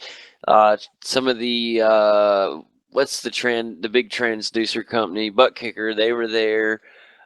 Just a lot of sim racing companies, not necessarily iRacing, but people that sell sim racing equipment were there, and they had booths set up and were showing some of their new technologies and stuff like that. But that's the only thing that I heard of as far as I don't think that's why I asked if iRacing was there, because I hadn't heard anything if they were letting any information out. I mean, normally that's when you hear a lot of stuff from all your companies is what's coming up for the next year. But I think iRacing's got some amazing things coming. I mentioned a minute ago, Kane's building me an awesome new computer, so I'll be able to have some cool stuff on iRacing again. It'll get me all fired up for iRacing again, and I'll be just all about it. Sweet. It's going to be great, man. It's going to be great. Tell you one thing I'm starting to mess with is, I don't know if you guys have messed with it much, but the Google Cardboard. Have you guys ever done that with the virtual reality thing through Google? No. Well, I've heard about it. I've ordered a headset, a virtual reality headset. It's not the actual cardboard thing. It's actually made out of plastic, but you put your phone in and it uses the Google Cardboard app, as well as other apps that were designed for Google Cardboard. And there's an app that you can use in association with your computer that will stream your desktop to this Google Cardboard thing that you got on your head. And you can race with it. It will stream your monitor to your headset, and it's very similar to an Oculus, like a poor man's Oculus, and it's pretty fun. And these Google Cardboard headsets, if you actually got the cardboard one, they're like $5. But I got one. It looks very similar to the Oculus. It's all plastic and everything. And it was $21 on Amazon, and so if you ever want to try out virtual reality stuff, this Google Cardboard's a cheap way to do it if you've already got a cell phone, because it uses your cell phone as the screen. So for 20 bucks, you put your phone in this thing, strap it to your head, and it does some really cool stuff. Oh, I'll tell you what's cool. I forget. That's like totally new here for me. And by the way, my Obudo, however you pronounce it, I actually got it built and I started using it last week. Oh, how'd that go? How's that? I love it. It's awesome. Sweet. I've been thinking about ordering a rig. That's going to be next after the computer. I want to get eventually a nice sim rig. I was going to build one, but then I was like, man, you know what? I want one that looks good. So for the viewers that don't have the full rig experience, the full cockpit roll cage type thing for the sim racer, kind of what the sim rig is. I guess most people that would be watching the broadcast probably do, but if there's somebody that's not too familiar with it, how much does that change the driving experience for you? It's amazing. I mean, what I've noticed over the past week is when you're sitting at a desk and you've got your monitors set up kind of wherever and you're sitting in an office chair, kind of in the back of your mind, you're thinking about yourself, oh, I can't push too hard on the pedals because I'm going to push my chair back a little bit, or how am I going to secure my chair? Like, I actually had a couple old slippers that I put underneath the rollers on the chair so it wouldn't move. And I got and you got your shifter in a weird spot because it's up at the same level as your wheel. So you have to kind of reach up and over, and it's not very natural. And then I got this, and the seat's an actual racing seat, and you're in a proper actual driving position. The pedals, you can adjust. Oh, it's so ridiculously adjustable. It's awesome. The wheel, you can adjust so it's in the right spot, and the shifter's down where it should be, like it would be in a car. The monitors are up high enough and you can adjust those up and down so it's like an actual natural viewpoint, and you tend to find yourself actually looking at the apex and then at the exit of the corner. It's amazing how different the feeling is from going from a desk to an actual like home cockpit build up. I really want one. Did that kind of whet your appetite? Oh, it was already. It just, yeah. By the way, Michael Maine, you can now send me my check. That'll be no. Yeah. No, That honestly, though, endorsement money, yeah. honestly, it's really nice. I really like it. It's really well constructed. It's got this table that you can set your keyboard on, and the keyboard table has a cover on it that's like a mouse pad material, so you can just sit your mouse on it and it just goes naturally. And I will say this though, I had to go out and buy a wireless keyboard because I still had an old wired one, and it doesn't really work. That's the only drawback. Yeah. Gotta have a wireless keyboard and mouse. See, Most I people love do my now wireless anyways. mouse, yeah. So yeah, but I still, God, I don't think my keyboard was like 10 years old and it looked it too. So, so it's kind of nice to go out and get a new wireless keyboard. But yeah, it's great. I love it. It just feels better, and you find yourself driving a little bit better. I think the next is going to be a pedal upgrade. I love my pedals.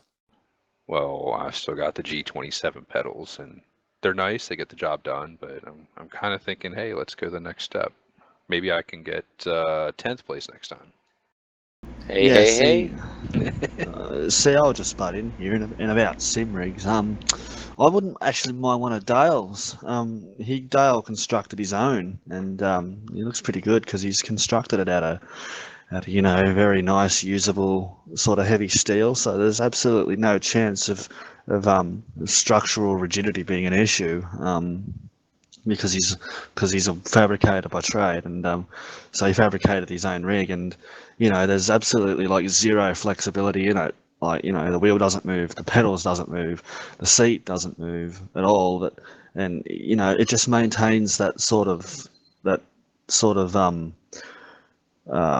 perfect driving position because he's got it set up for himself. Where like my rig, and the problem I have with my rig is I've got a massive support bar right in line with my brake pedal, so I have to drive with my brake foot at a weird angle to push the brake pedal, and I reckon it's hurt me ever since. But yeah, I think I need a new rig. I might have to drive up to Townsville and get Dale to build me one.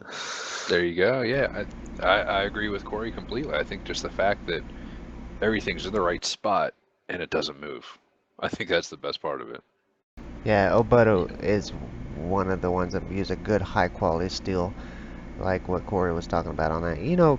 Corey, Dale could probably, since he is a fabricator, he could probably just make the changes to your current rig to where he could get that bar out of the way and move it, add a support bar in a different spot, and then cut that one out of the way. Correct. Yeah, but see that'd be all well and good, but I'm not driving 2 days just to get to Dale is all. Oh, he's 2 days away. Holy moly. Yeah, Australia is like bigger than Texas. Australia's the size of the United States, isn't it? Oh, no, it's not. It's No. not near that big. I don't know. Yeah, but like We'll pull up Google Maps and we'll find out. to put Texas it in must be pretty big then.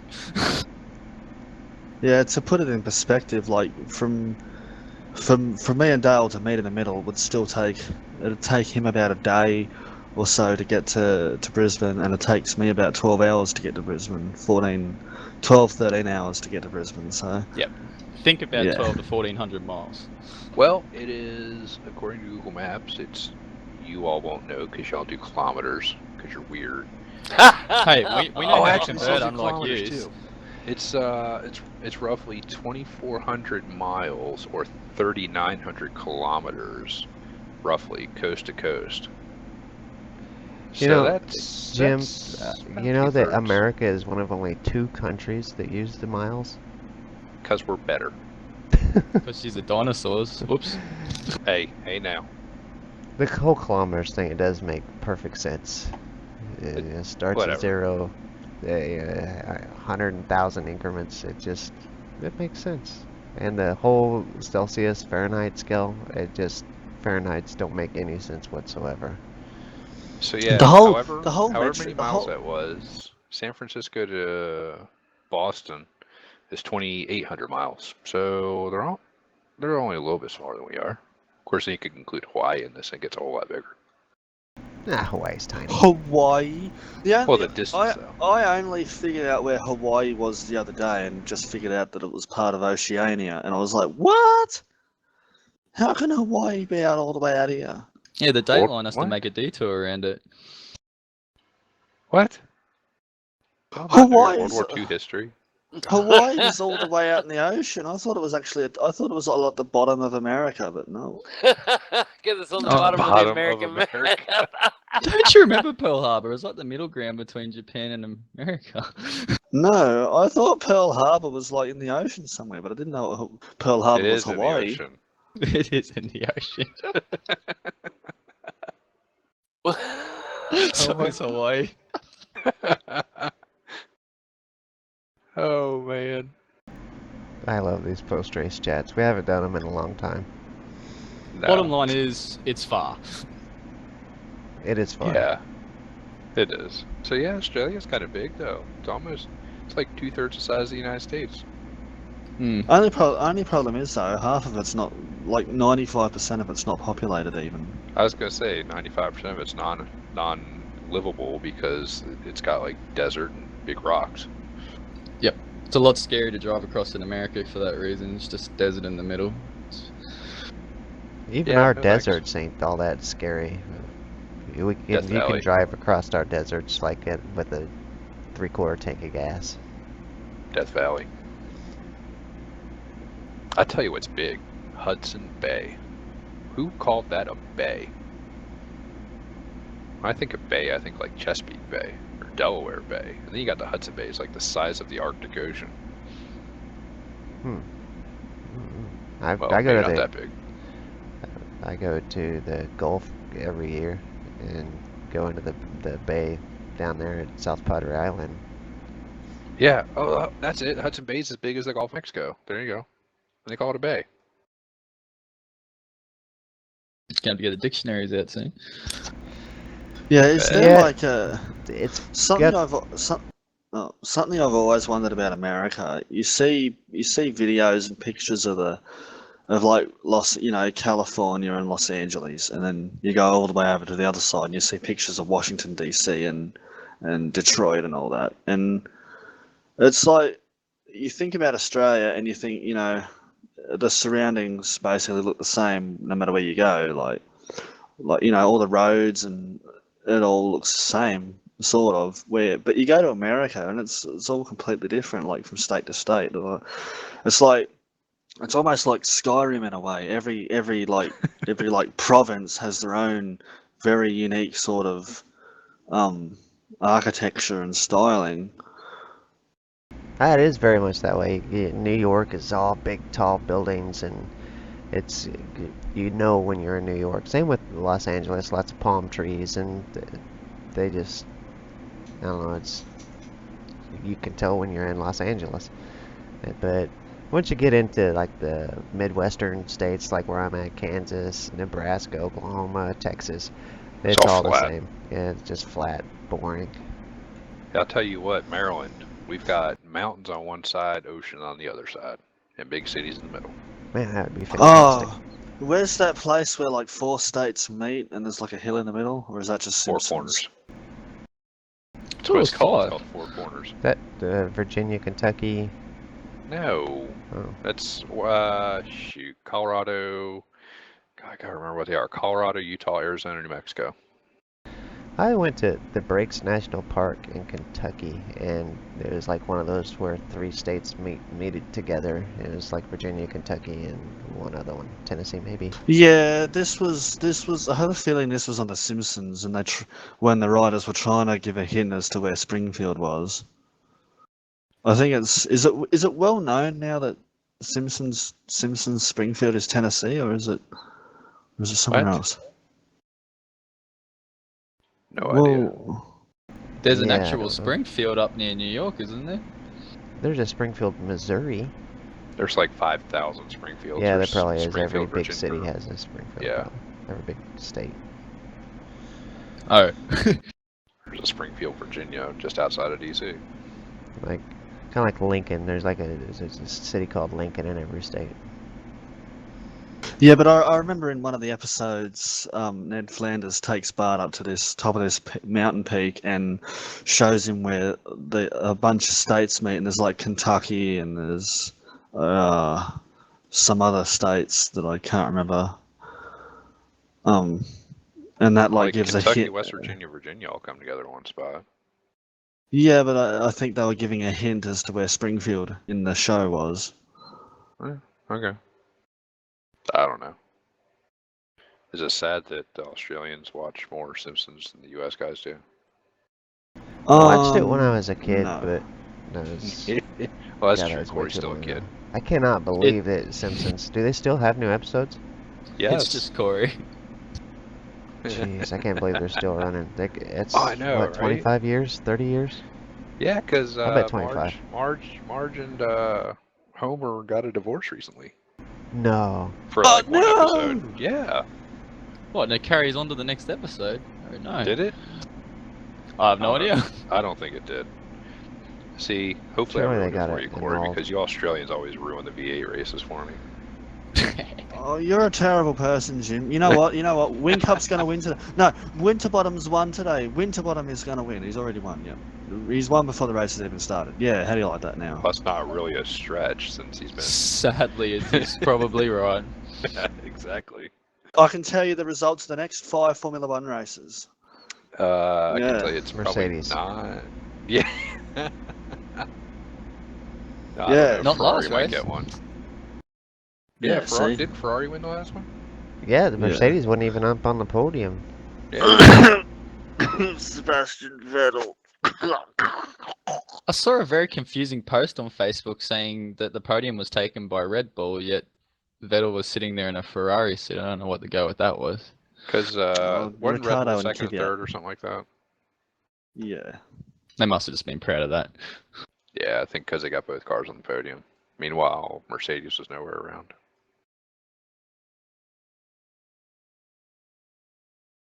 No, you can't suck every race. Well, sure they can. Just ask McLaren. Even when they're doing good.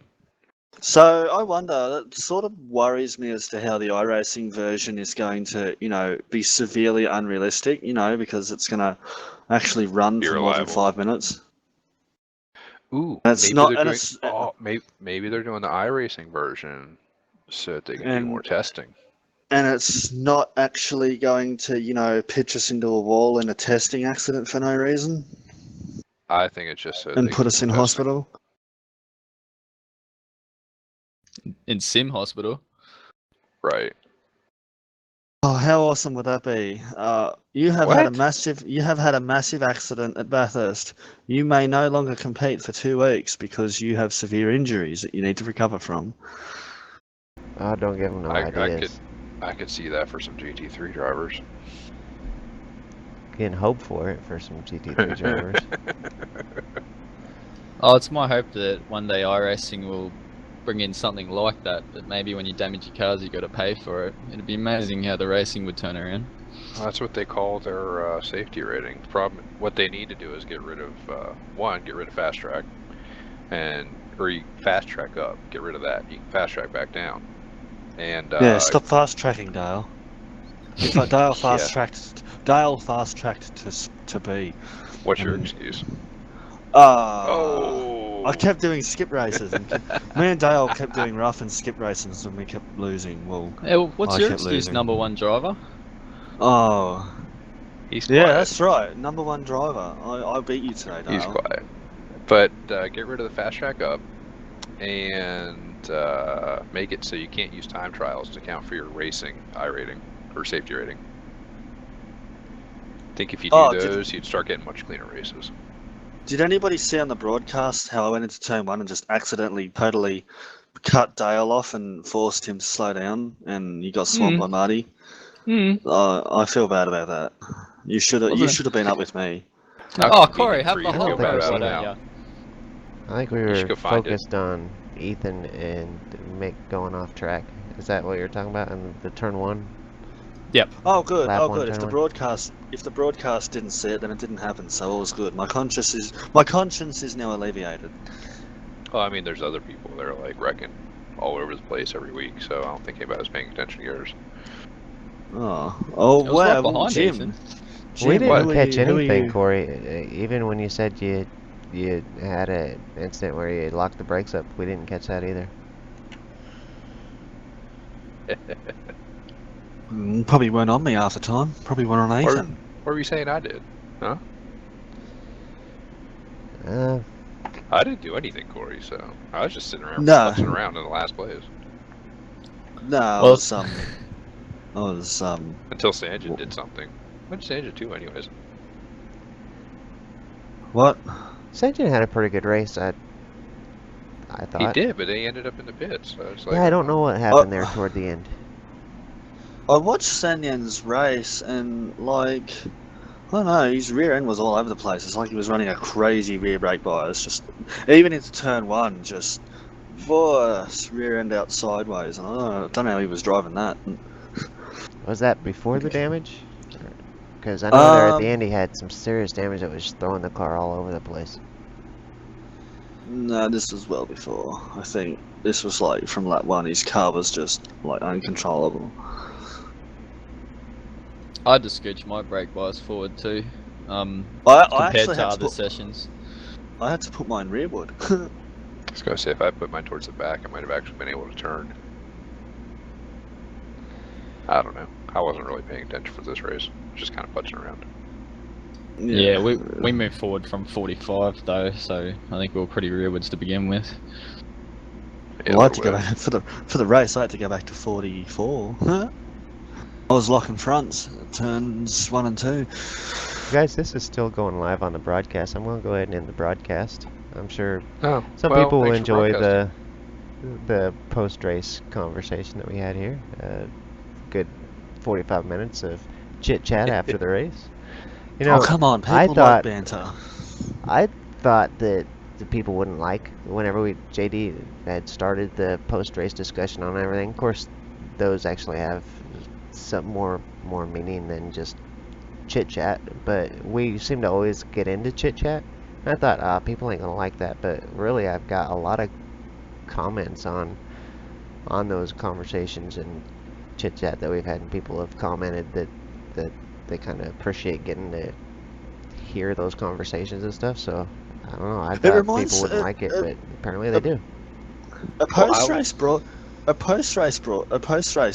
talk show kind of reminds me of something like a panel show they used to have for the V8s back on TV here a while ago. It's like you used to have like a few drivers from each team on each side of the panel, and yeah, they used to just basically throw monkey crap onto each other and talk about useless stuff, and it was quite fun.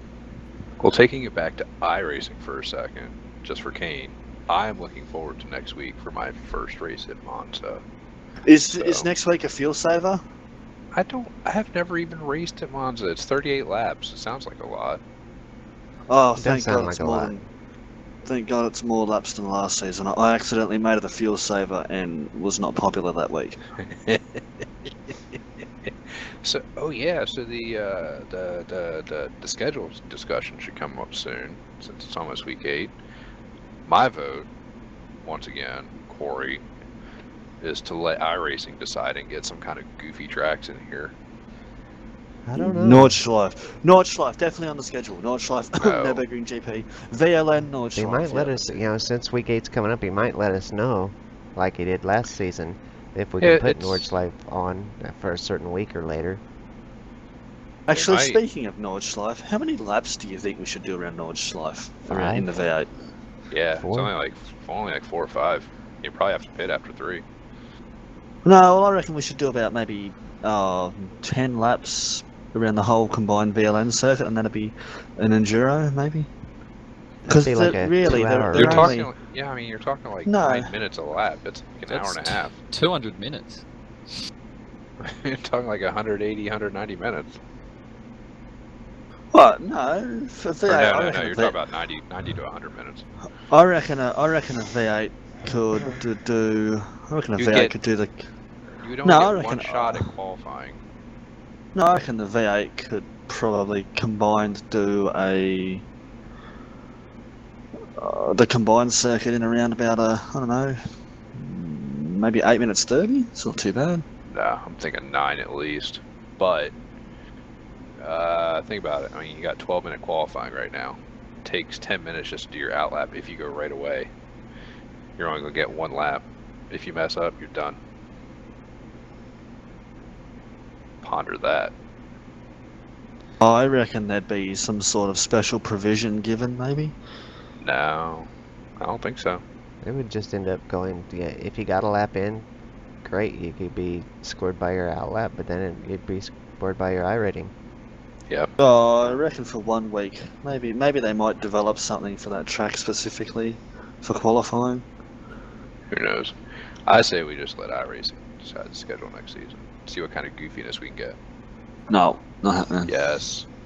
No. You hit no. Have you been around long enough? I don't think you Yes, have. I I don't have. think you have. I don't know, It used usually to be a lot somebody of fun. steps up and, well, I don't know, when the community gets to put a voice into the We get the same tracks.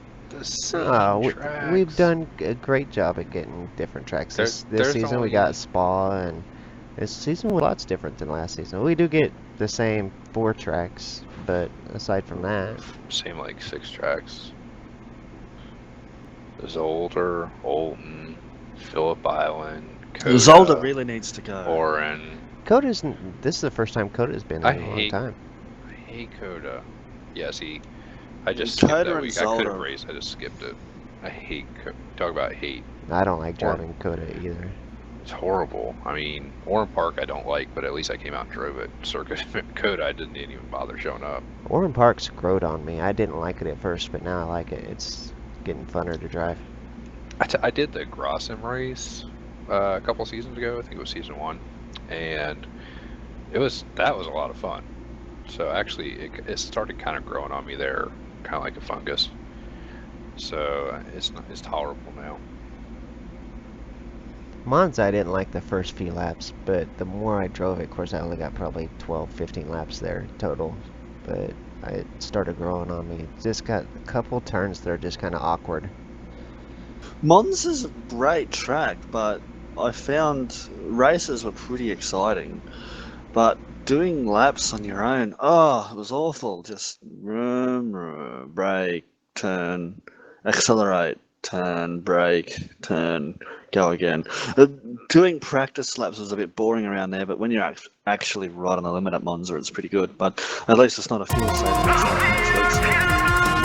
So be able to actually race there fully confident. I was talking